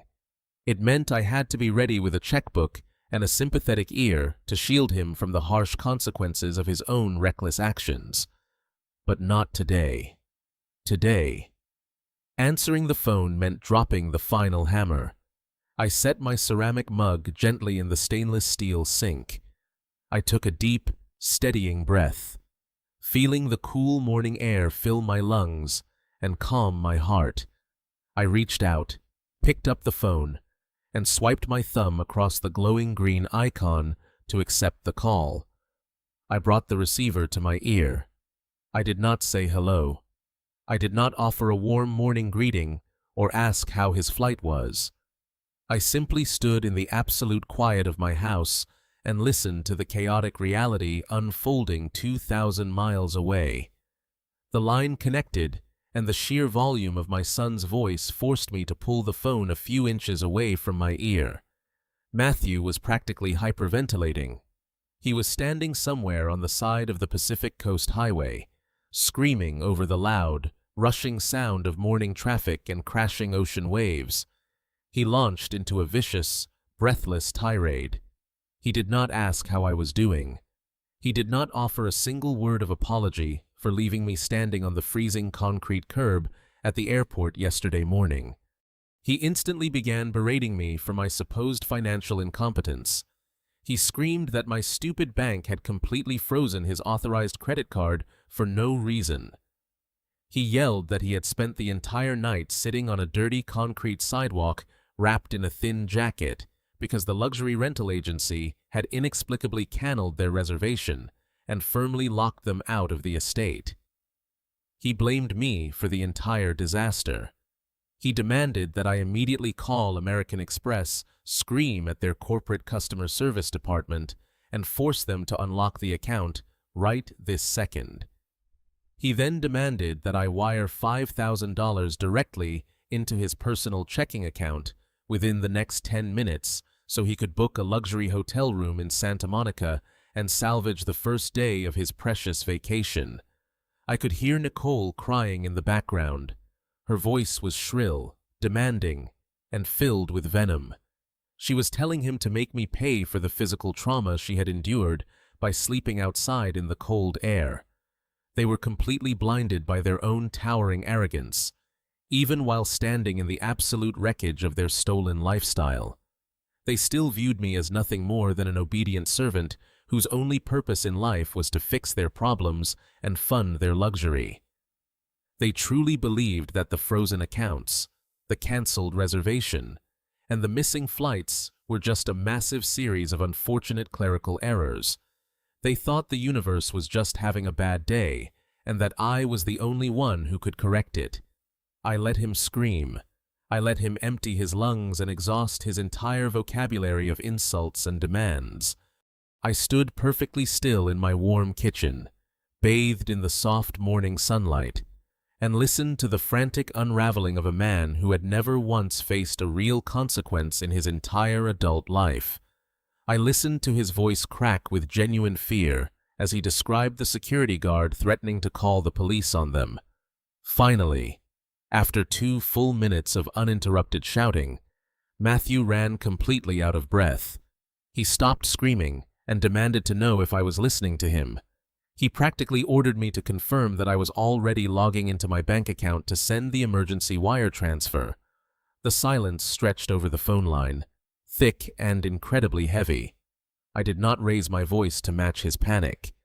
I did not match his chaotic energy or hurl insults back at him.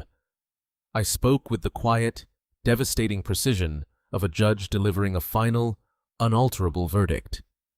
I told him I was not calling the bank. I told him I was not wiring him a single dime. I told him there was absolutely no clerical error at the credit card company or the rental agency. I took a slow, deliberate breath and delivered the exact cold truth. I told him that since I was not invited on the vacation, I simply decided I was not going to pay for it. The silence that followed my words was absolute and deeply profound. I could actually hear the sound of the ocean wind whipping across the receiver on his end. Matthew stopped breathing. The arrogant demands completely evaporated in a single second, replaced by a sudden terrifying realization. He stammered, his voice shaking as he asked me what I was talking about. He tried to force a laugh, a nervous, pathetic sound, and told me to stop making stupid jokes because Nicole was freezing and they needed the money right now to get off the street. I completely dismantled his lie piece by piece. I told him I knew exactly where my $80,000 in cash had gone. I told him I knew all about the fake corporate entity called Emerald Horizon Limited Liability Company, registered in the state of Delaware. I told him I knew the luxury travel agent was a complete fabrication designed exclusively by his wife to steal my life savings. I recited the exact dollar amounts of the fraudulent charges he had made on my credit card to pay for his first-class airline tickets and the Malibu estate. I made sure he knew that I had seen the digital blueprints of his massive theft. I told him I had personally called the luxury rental agency yesterday afternoon and voided his reservation, deliberately absorbing the massive $28,000 cancellation penalty just to ensure he would be locked out on the street when he arrived.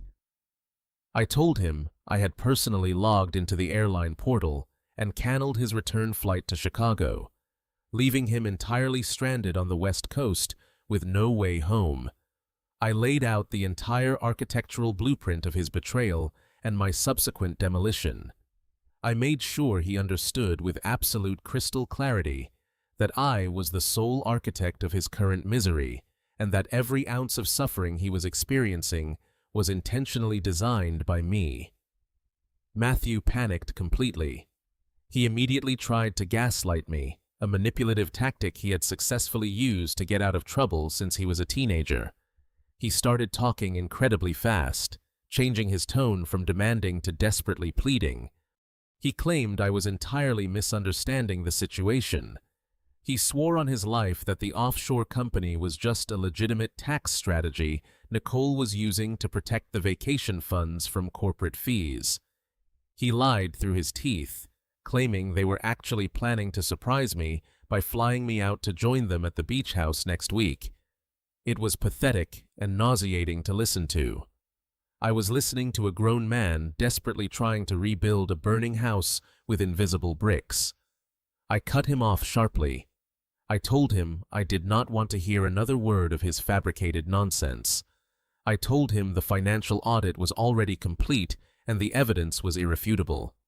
I told him he was a thief, a liar, and a complete failure of a man.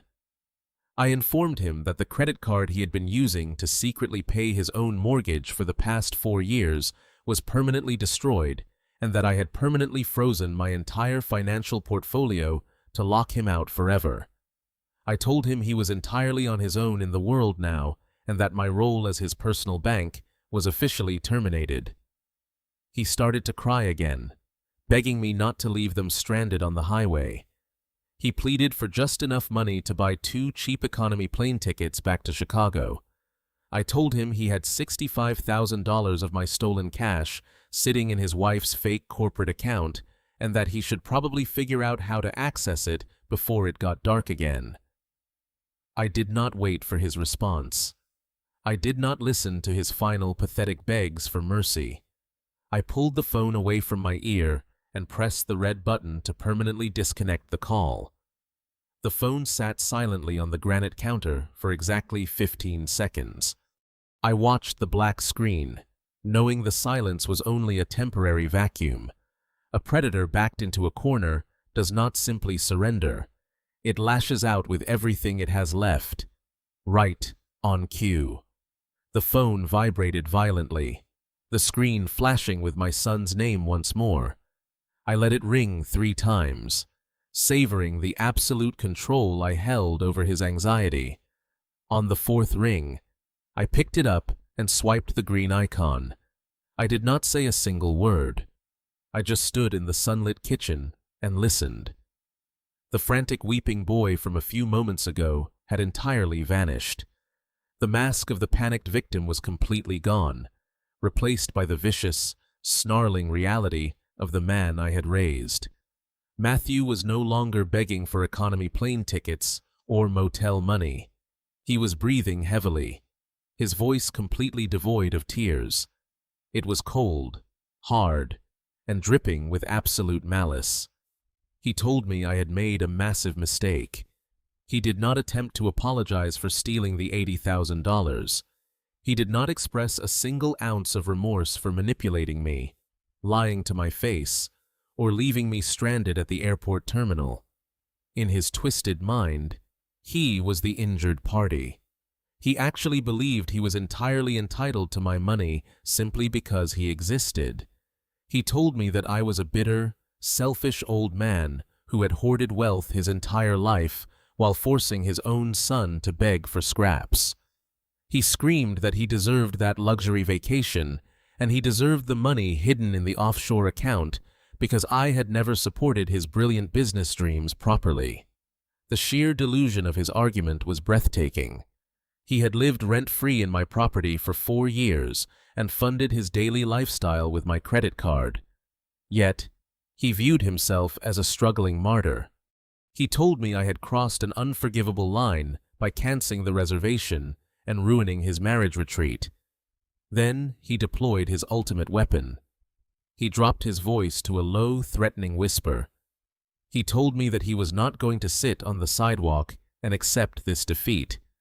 He said he was going to walk to a public library, use a free computer, and file a formal emergency report with Adult Protective Services in Chicago.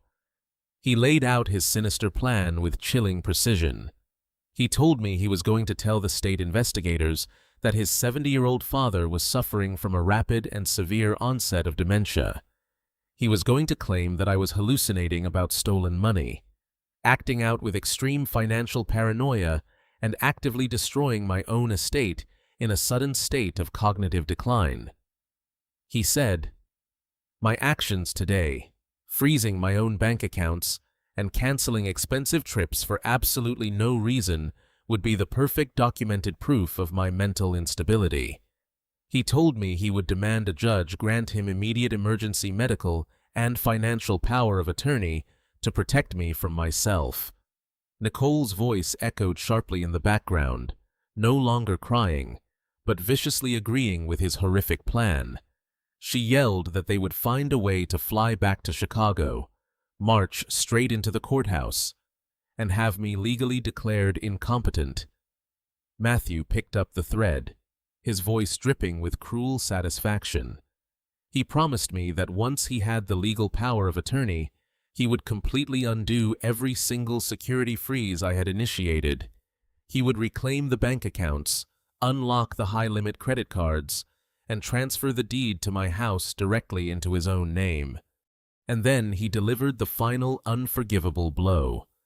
He told me that once he had total control of my assets, He would sell my house, throw away my personal belongings, and lock me inside the cheapest, most miserable state-run nursing facility he could find.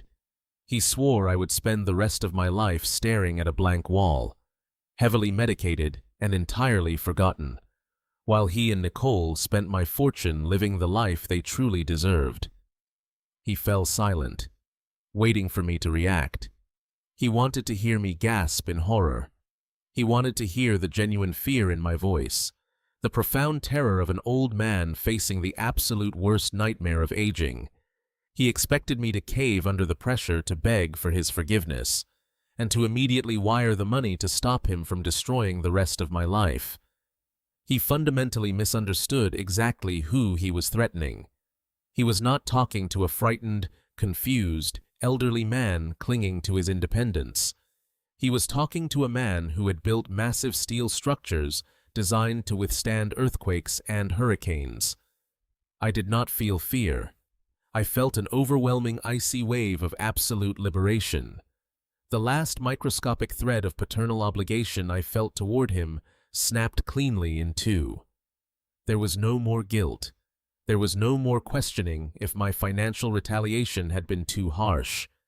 He had just threatened to erase my legal freedom drug, my mind, and steal my life. I spoke softly into the receiver. I told him that was an incredibly bold legal strategy for a man who could not even afford to buy a cup of coffee on the street corner. I told him to go ahead and make the phone call to the state authorities. I told him I welcomed the investigation. I pulled the phone away from my ear and pressed the red button hanging up on him for the second and final time. I did not wait for him to call back. I reached out and pressed the power button on the side of the device, shutting the phone down completely and plunging his frantic digital world into total darkness. The financial cutoff had been a necessary and effective tactic to ground them, but his threat to institutionalize me required a completely different level of response. The gloves were completely off, and the battlefield had just shifted from personal banking to the legal system. I walked out of the kitchen and headed straight back to my home office. I sat down at my heavy mahogany desk and pulled out my physical leather address book. I flipped past the family contacts and stopped at the letter B. It was time to call my attorney, Bradley. The silent adjustment was about to become extremely loud. I drove downtown to the financial district of Chicago. The towering steel and glass buildings reflected the cold morning sun, casting long shadows across the busy streets. I pulled into the underground parking garage of a prominent high-rise building and took the private elevator directly to the 42nd floor. This was the home of Bradley and Associates. Bradley was not just an ordinary attorney. He was a ruthless legal architect who had spent 40 years dismantling corporate empires and destroying fraudulent contracts. I had known him since we were both ambitious young men trying to build our careers from absolutely nothing. When I walked into his expansive corner office overlooking the dark waters of Lake Michigan, he was already waiting for me at his massive mahogany conference table. He took one look at my face and knew immediately that this was not a standard estate planning meeting. I sat down in the heavy leather chair across from him and placed my encrypted digital storage drive on the polished wood surface. I did not waste his time with emotional pleasantries or tears. I laid out the exact sequence of events in strict chronological order. I explained the fake travel agency, the $80,000 cash transfer, the offshore shell company registered in Delaware, and the fraudulent credit card charges used to secretly pay my own mortgage. I handed him the printed copies of the bank statements, the corporate registry documents, and the digital receipts from the canceled airline tickets. Bradley put on his reading glasses and reviewed the paperwork in absolute silence. For 10 straight minutes, the only sound in the large room was the crisp turning of heavy paper. When he finally finished reading the documents, he took off his glasses and looked at me. His expression was a mixture of deep professional respect for my flawless evidence gathering and utter disgust for the sheer audacity of my son. I then placed my cell phone on the table and played the final voicemail from Matthew. I let Bradley listen to the recording where my son explicitly threatened to falsely claim I had dementia, to seize power of attorney, and lock me inside a state medical facility. Bradley listened to the recording twice. A cold, predatory smile crept across his face. He leaned back in his chair and told me that Matthew had just made the most catastrophic mistake of his entirely fraudulent life, threatening to file false reports with Adult Protective Services and attempting to extort an elderly family member gave us the absolute legal high ground. Bradley explained that we were no longer just going to defend my financial assets. We were going to launch a preemptive legal strike so devastating that Matthew and Nicole would spend the next decade trying to dig themselves out of the crater. The first phase of the strike was completely dismantling their immediate shelter. Bradley pulled a blank legal template onto his computer monitor and began to type with incredible speed.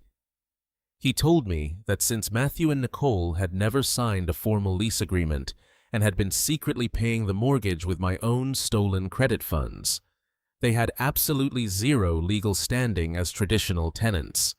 They were legally classified as tenants at will. Bradley drafted a formal 30-day notice of unconditional eviction. He typed out the specific civil codes requiring them to vacate the 4-bedroom suburban home immediately upon the exact expiration of the notice.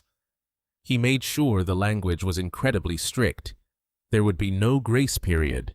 There would be no opportunity to negotiate a payment plan or beg for an extension. If they did not remove themselves and their expensive designer luggage from my property by midnight on the 30th day, the county sheriff would be legally authorized to physically drag them out onto the street and change the locks. I watched the heavy office printer spit out the official legal document. I signed my name on the bottom line with a black pen, officially sealing their fate and stripping them of their only sanctuary. But taking back my house was only the beginning of the legal execution. I wanted my $80,000 back, and I wanted them publicly exposed for their massive theft. Bradley opened a new document and began drafting an aggressive civil lawsuit. He did not just sue them for a simple breach of contract. He specifically categorized the theft of the vacation funds as deliberate wire fraud and civil conspiracy. Because Nicole had used a digital communication network to solicit funds for a fake travel agency across state lines, it escalated the severity of the crime entirely. Bradley explained the mechanics of the trap. He said we were going to pierce the corporate veil of her Delaware shell company. By filing the lawsuit immediately, we could legally freeze the remaining $65,000 sitting in that offshore account, preventing her from withdrawing a single penny to survive their current crisis. The civil lawsuit also demanded full financial restitution for the $47,000 in fraudulent credit card charges they had racked up in my name. Furthermore, Bradley added extensive punitive damages for the severe emotional distress caused by their extortion attempts and their threats to illegally institutionalize me. The total amount demanded in the lawsuit completely eclipsed the money they had stolen, guaranteeing they would be trapped in a mountain of insurmountable debt. Bradley printed the massive stack of legal filings. The thick papers were bound in heavy blue folders bearing the official seal of his law firm. It was a masterpiece of legal destruction. Every single lie they had told was countered with a binding legal consequence. Bradley picked up his desk phone and called his most aggressive private process server into the office. A tall, heavily built man walked into the room a few minutes later. Bradley handed the man the thick blue folders containing the eviction notice and the civil lawsuit. He gave the server highly specific and incredibly strict instructions. He told the man to wait at my suburban property for Matthew and Nicole to inevitably return from California.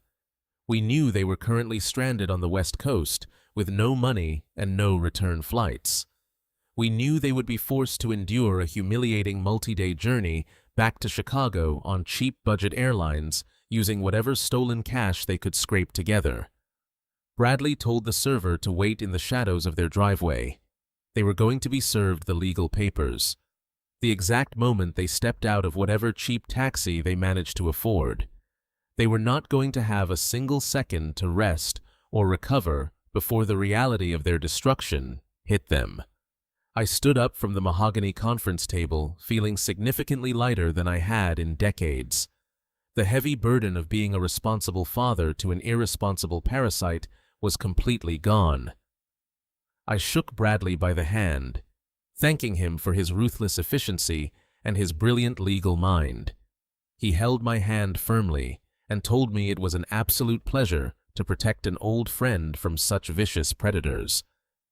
I gathered my empty digital storage drive and walked out of the towering office building, back out into the bright Chicago afternoon. The trap was no longer just a digital financial inconvenience. It was a binding legal reality, backed by the absolute full weight of the justice system. My son had arrogant plans to steal my future, so I had officially used the law to completely confiscate his entirely. The paperwork was filed, and the trap was perfectly set. Now all I had to do was go back to my quiet, peaceful house and wait for the final inevitable collision. I did not need to guess how my son and his wife survived the agonizing 3 days following our final phone call. The digital footprint they left behind told the entire pathetic story with absolute clarity. After I hung up the phone and my attorney Bradley filed the aggressive civil lawsuits, the legal freeze on Nicole and her offshore shell company took approximately 24 hours to fully execute. In that narrow window of time, absolute panic must have set in. They managed to initiate a desperate wire transfer of exactly $2,000 from the Emerald Horizon account directly into Nicole and her basic personal checking account just moments before the court injunction locked the remaining $63,000 behind a massive wall of legal red tape. That $2,000 became their entire survival budget. They were no longer wealthy elites enjoying a luxury vacation on the Pacific coast. They were financial fugitives living on rapidly dwindling stolen rations. They could not afford the 5-star luxury hotels Matthew had screamed about on the phone.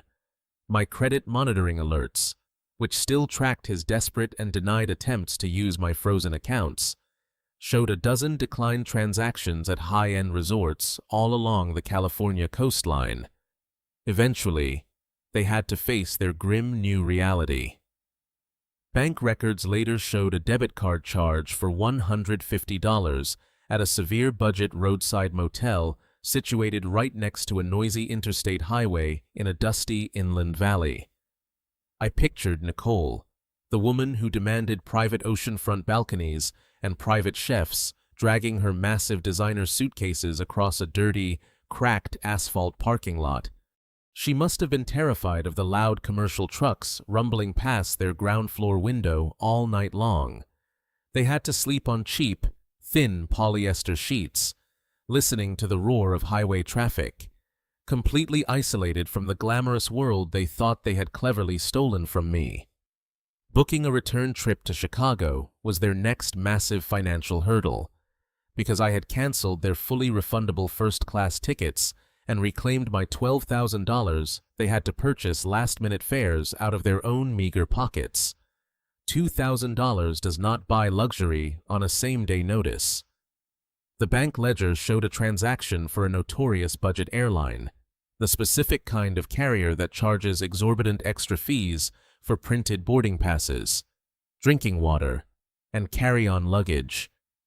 They had to wait 2 full days in that miserable roadside motel just to secure seats on a late-night red-eye flight. I imagined Matthew, a man who threw violent tantrums if his premium lounge champagne was not perfectly chilled, being forced to cram his long legs into a tiny middle seat near the rear lavatory. I imagined Nicole sitting next to him, her immaculate blonde blowout ruined by days of cheap motel shampoo, surrounded by crying infants and the smell of stale cabin air. Every single second of that 4-hour flight back to the Midwest must have been an absolute psychological torment for two people utterly obsessed with their public image. They landed at O'Hare International Airport on a bleak, rainy Thursday morning. This was the exact same airport where they had so confidently abandoned me just 3 days prior. The poetic justice of their arrival was magnificent to contemplate. There was no luxury black car waiting for them at the curb to whisk them away. There was no premium chauffeur holding a digital sign with their names. Their funds were almost entirely depleted by the budget airline tickets, the overpriced airport food, and the massive baggage fees required to transport their oversized designer suitcases. They were forced to take the public transit train from the airport directly into the city, physically dragging their heavy bags onto crowded train cars alongside weary morning commuters. The majestic healing journey they had bragged about had officially concluded on the sticky floor of a public subway car. From the city transit hub, they had to hail a standard yellow taxi cab for the final 20-meter journey out to the quiet suburban neighborhood where their house was located. It was the house that I legally owned and the house that I dutifully paid the property taxes on every single year. They pulled up to the concrete driveway just as the cold morning rain began to fall heavily from the dark gray sky. They paid the cab driver the very last of their cash, pulled their heavy luggage out of the trunk, and stood on the wet pavement as the taxi drove away. They probably looked at the beautiful 4-bedroom home with a massive sense of overwhelming relief. They genuinely believed that despite the horrific nightmare of the past 3 days, they had at least returned to their safe sanctuary. They thought they could simply unlock the front door, take a hot shower, order food, and hide from the outside world while they figured out a sneaky way to fight me in court. Matthew walked up the concrete path to the front porch with his shoulders slumped. He reached into the pocket of his damp jacket and pulled out his shiny brass house key. He slid it into the heavy deadbolt on the custom oak front door, but the key did not turn. He pulled it out, wiped the cold rain off the metal, and shoved it aggressively back into the keyhole. He jiggled the brass handle back and forth. The door remained entirely solid and unyielding, while they were sitting in middle seats somewhere over the Rocky Mountains, complaining about their terrible luck. I had hired a professional locksmith. The locksmith had arrived at the property the previous afternoon, drilled out every single exterior lock, and installed heavy-duty commercial-grade deadbolts on the front door, the back patio sliding door, and the garage entrance. I had entirely secured the perimeter of my own property. Nicole marched up the wooden steps behind him, shouting over the loud sound of the pouring rain, demanding to know why he was taking so long to open the door and let her out of the cold. Matthew turned around slowly, his face completely pale and utterly defeated. He told her the lock was different. He told her the key was absolutely useless. Nicole dropped her expensive leather handbag right onto the wet porch. She rushed forward and began pounding her bare fists against the solid oak wood. She screamed my name into the rain, completely losing whatever fragile grip she still had on her carefully constructed sanity.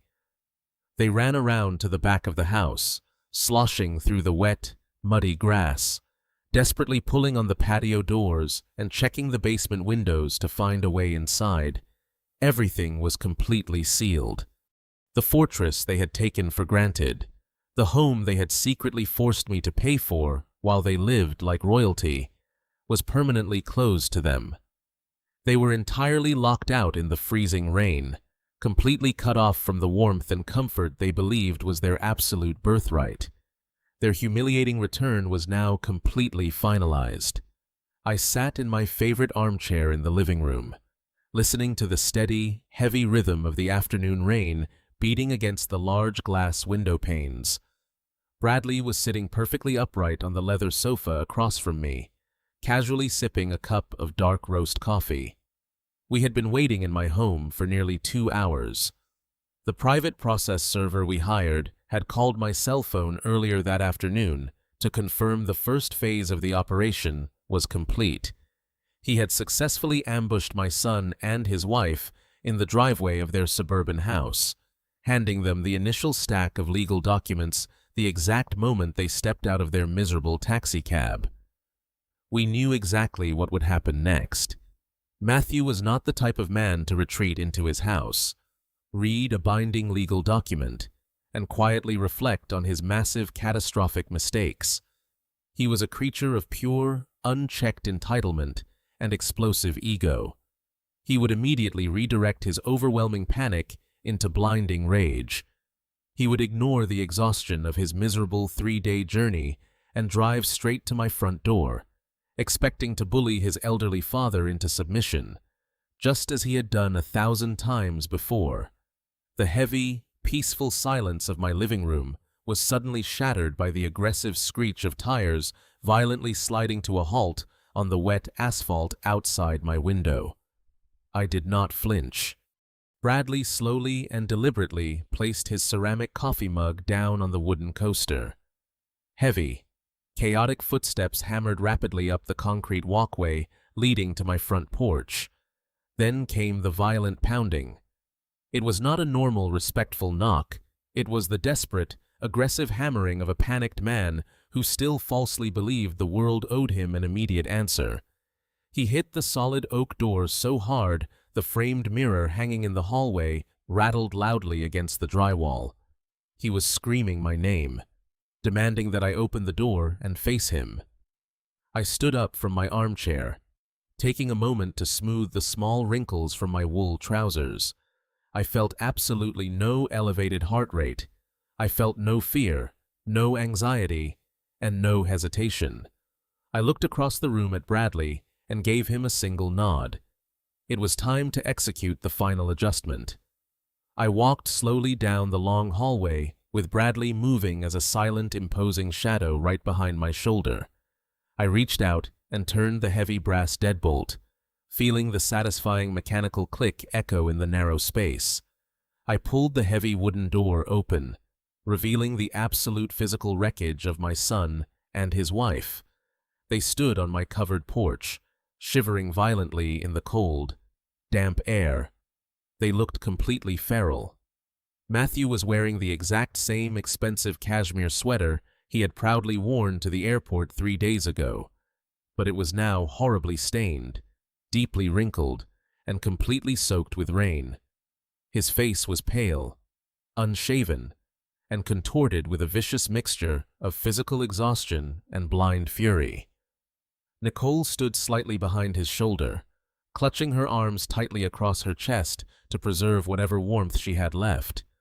Her usually immaculate blonde hair was matted and stuck to the sides of her face. They looked like two desperate people who had just survived a brutal shipwreck.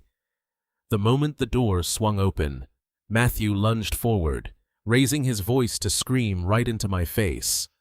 He opened his mouth wide, prepared to hurl another barrage of insults, empty threats, and arrogant demands. But the vicious words died instantly in his throat when he saw the tall, ruthless figure of my corporate attorney step smoothly out from the shadows of the hallway and stand directly beside me. Bradley did not look like a man you could easily bully or manipulate. He wore a perfectly tailored charcoal suit and an expression of complete professional disdain. The sudden, unexpected introduction of a massive legal authority figure acted like a bucket of freezing ice water poured directly over my son. His mouth snapped shut immediately. He took a small, involuntary step backward, his eyes darting frantically between me and the lawyer. He realized in that specific split second that this was no longer a simple family argument he could yell his way out of. This was a formal legal execution, and he was completely unarmed. Bradley did not waste any time with polite introductions or pleasantries. He stepped forward, holding a thick blue leather folder. He spoke with a cold, clinical precision that easily cut through the loud sound of the falling rain. He addressed Matthew and Nicole strictly by their full legal names. He stated clearly that he was my formally retained legal counsel and that any further communication regarding my estate, my personal finances, or my physical well-being would be routed exclusively through his corporate office. He pulled the first thick stack of papers from his folder. He informed them that the documents they had received in their driveway earlier were not empty threats or negotiation tactics. He pointed to the bold text on the top page and clinically explained the exact mechanics of the 30-day eviction notice. He told them they were legally classified as tenants at will, since they had never signed a formal lease and had been secretly paying the mortgage with stolen credit funds. He stated that their right to occupy the suburban property had been officially and permanently revoked by the court. He explained that they had exactly 30 days to remove their personal belongings and designer furniture from the premises.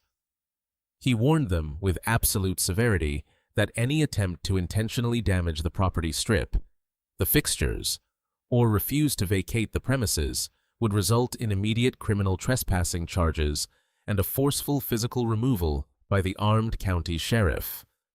Matthew stared at the paperwork trembling in his hands in absolute disbelief. He stammered pathetically, trying to argue that he had paid the mortgage for 4 years and had somehow built equity in the home. Bradley shut his ridiculous argument down instantly.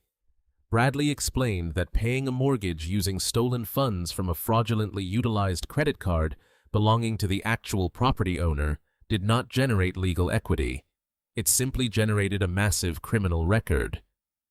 Bradley then pulled out the second heavy stack of papers. He handed Matthew the formal civil lawsuit for federal wire fraud and civil conspiracy. He clinically detailed exactly how his investigative team had completely pierced the corporate veil of the Emerald Horizon Shell Company located in Delaware. He turned his attention to Nicole, whose eyes were now incredibly wide with absolute terror. He informed her that the remaining $63,000 of stolen cash sitting in her secret offshore account was officially frozen by a federal judge. She could not access a single penny of it to pay for a defense lawyer, a security deposit on a new apartment, or even a warm meal. Bradley told them the comprehensive lawsuit demanded full financial restitution for the stolen cash, the completely fraudulent credit card charges, and massive punitive damages for their deliberate attempt to extort me with false claims of medical dementia. He made it crystal clear that they were entirely trapped in a legal cage of their own making. The financial safety net they had stolen was completely vaporized and replaced by an insurmountable mountain of catastrophic legal debt. Matthew looked down at the thick stack of legal documents, shaking violently in his cold hands. The sheer crushing weight of his profound consequences was finally squeezing the towering arrogance right out of his body. He looked up at me, his eyes rapidly welling with pathetic, desperate tears. He dropped the aggressive, tough guy act completely and reverted back to the helpless, begging child he had always been. He begged me to call off the lawyers and drop the lawsuits. He pleaded with me, telling me that they had absolutely no money left and nowhere else to go. He swore on his life that if I just let them stay in the comfortable suburban house, he would find a real job and pay me back every single dollar over the next 10 years. He told me I could not just throw my own flesh and blood out onto the cold street. I looked directly into his crying eyes and felt absolutely nothing. The deep well of my paternal sympathy had run completely dry. I spoke softly, but my voice carried absolute heavy finality that told him he was completely wrong. I told him he was no longer my flesh and blood. He was just a convicted thief standing on my porch. I told him I did not want him to pay me back over the next 10 years because I never wanted to see his face or hear his whining voice ever again. And then I delivered the final devastating blow. I told him that he should not bother trying to beg for his old comfortable bedroom back because the suburban house was no longer available to him. I explained that I was not just evicting them to teach them a temporary lesson about respect. I told them I had already signed an ironclad listing agreement with a ruthless commercial real estate broker. The beautiful house they had lived in for 4 years, the sanctuary they believed they would eventually inherit, was currently being aggressively sold on the open market to the highest cash bidder. Matthew gasped, stepping forward to protest, but I raised my hand to silence him.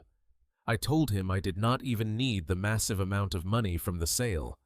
I explained that I had drafted an irrevocable legal contract with Bradley, stating that every single penny of the massive proceeds from the sale of that property would be donated directly to a local charity that builds affordable housing for struggling single mothers. I made sure he understood the absolute gravity of my ultimate decision.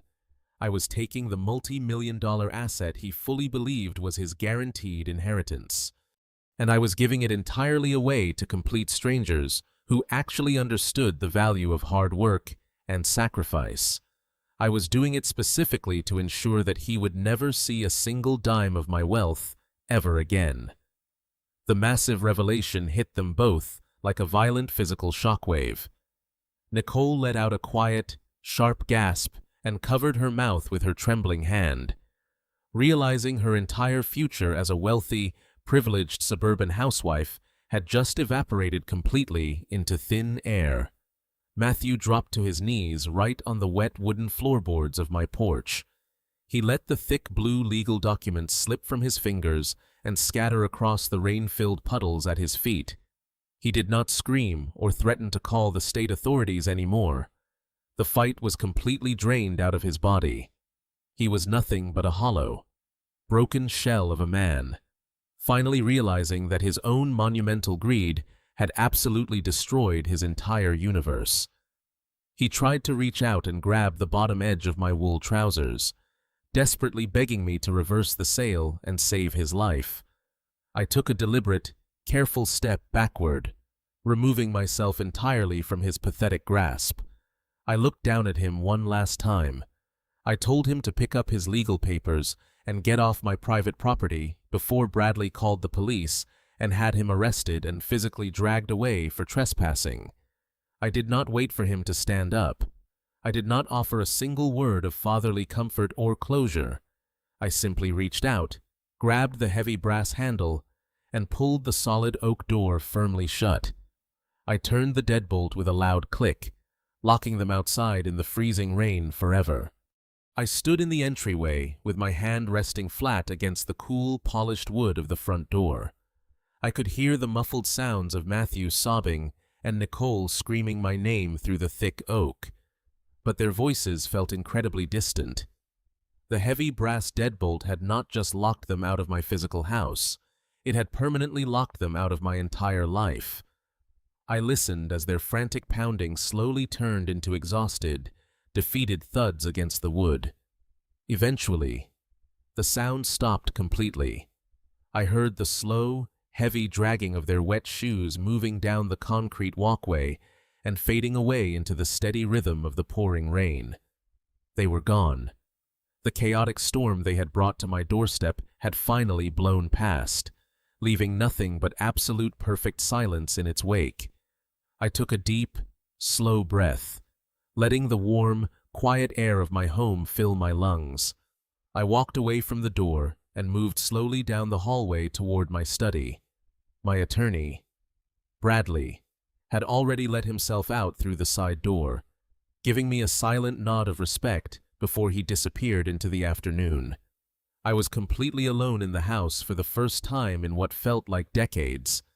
I walked into my office and sat down in my favorite heavy leather chair. I looked around the room at the wooden bookshelves and the framed architectural blueprints. For 38 years, I had carried the massive crushing weight of my son and his endless failures on my shoulders. I had sacrificed my own peace of mind, my own retirement plans, and my own happiness to act as a human shield against the consequences of his arrogance. I had foolishly believed that if I just gave him enough money and enough second chances, he would eventually learn how to be a good man. Sitting in the quiet glow of the desk lamp, I finally realized the absolute futility of that belief. The heavy burden completely lifted from my chest.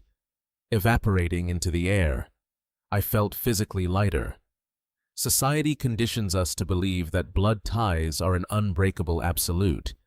We are taught from a very young age that family is the most important thing in the world, and that a parent must always forgive a child, no matter how terrible the transgression might be.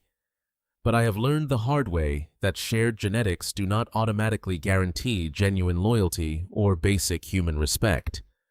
Blood simply dictates who you are related to by biological accident. True family is built on a foundation of mutual trust, gratitude, and reciprocal care. Matthew and Nicole had used the concept of family as a weapon to manipulate my love and drain my resources. They viewed my fatherly devotion not as a gift, but as a massive weakness waiting to be exploited. I loved the little boy I had raised 40 years ago, but that innocent boy no longer existed. He had been entirely consumed by a greedy, entitled stranger. I grieved for the son I had lost, but I refused to let that grief destroy the rest of my own life. I had finally learned that protecting your own dignity is far more important than protecting a toxic family member. I reached across the mahogany desk and opened my laptop computer. The screen flared to life, illuminating the dark wood surface. I was not going to spend my 70 years on Earth sitting in a quiet house, dwelling on the wreckage of the past. I had $80,000 safely returned to my bank account, and absolutely nobody left to spend it on but myself. I opened an internet browser and navigated away from the luxury beachfront rentals in California. I searched for something entirely different.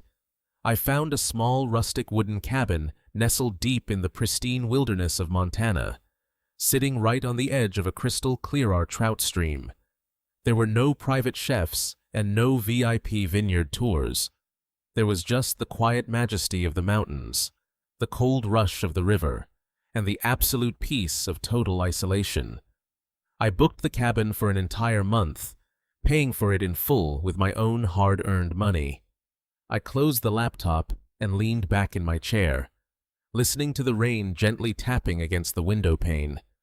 The ultimate adjustment was officially complete.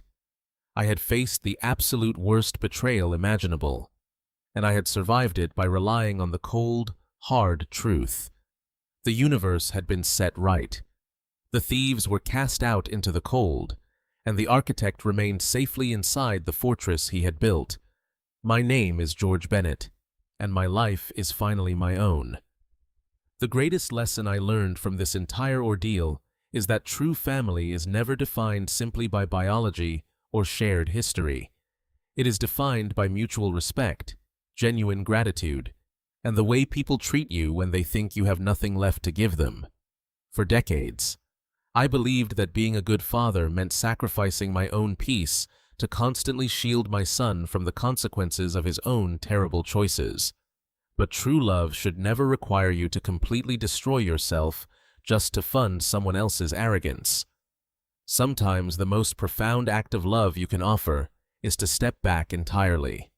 Let the false foundation crumble, and finally demand the respect you truly deserve. If you agree that respect must be earned and personal boundaries must be protected, please hit the like button and subscribe to the channel for more stories about standing up for the truth. Laughter. Sorry. I am top of.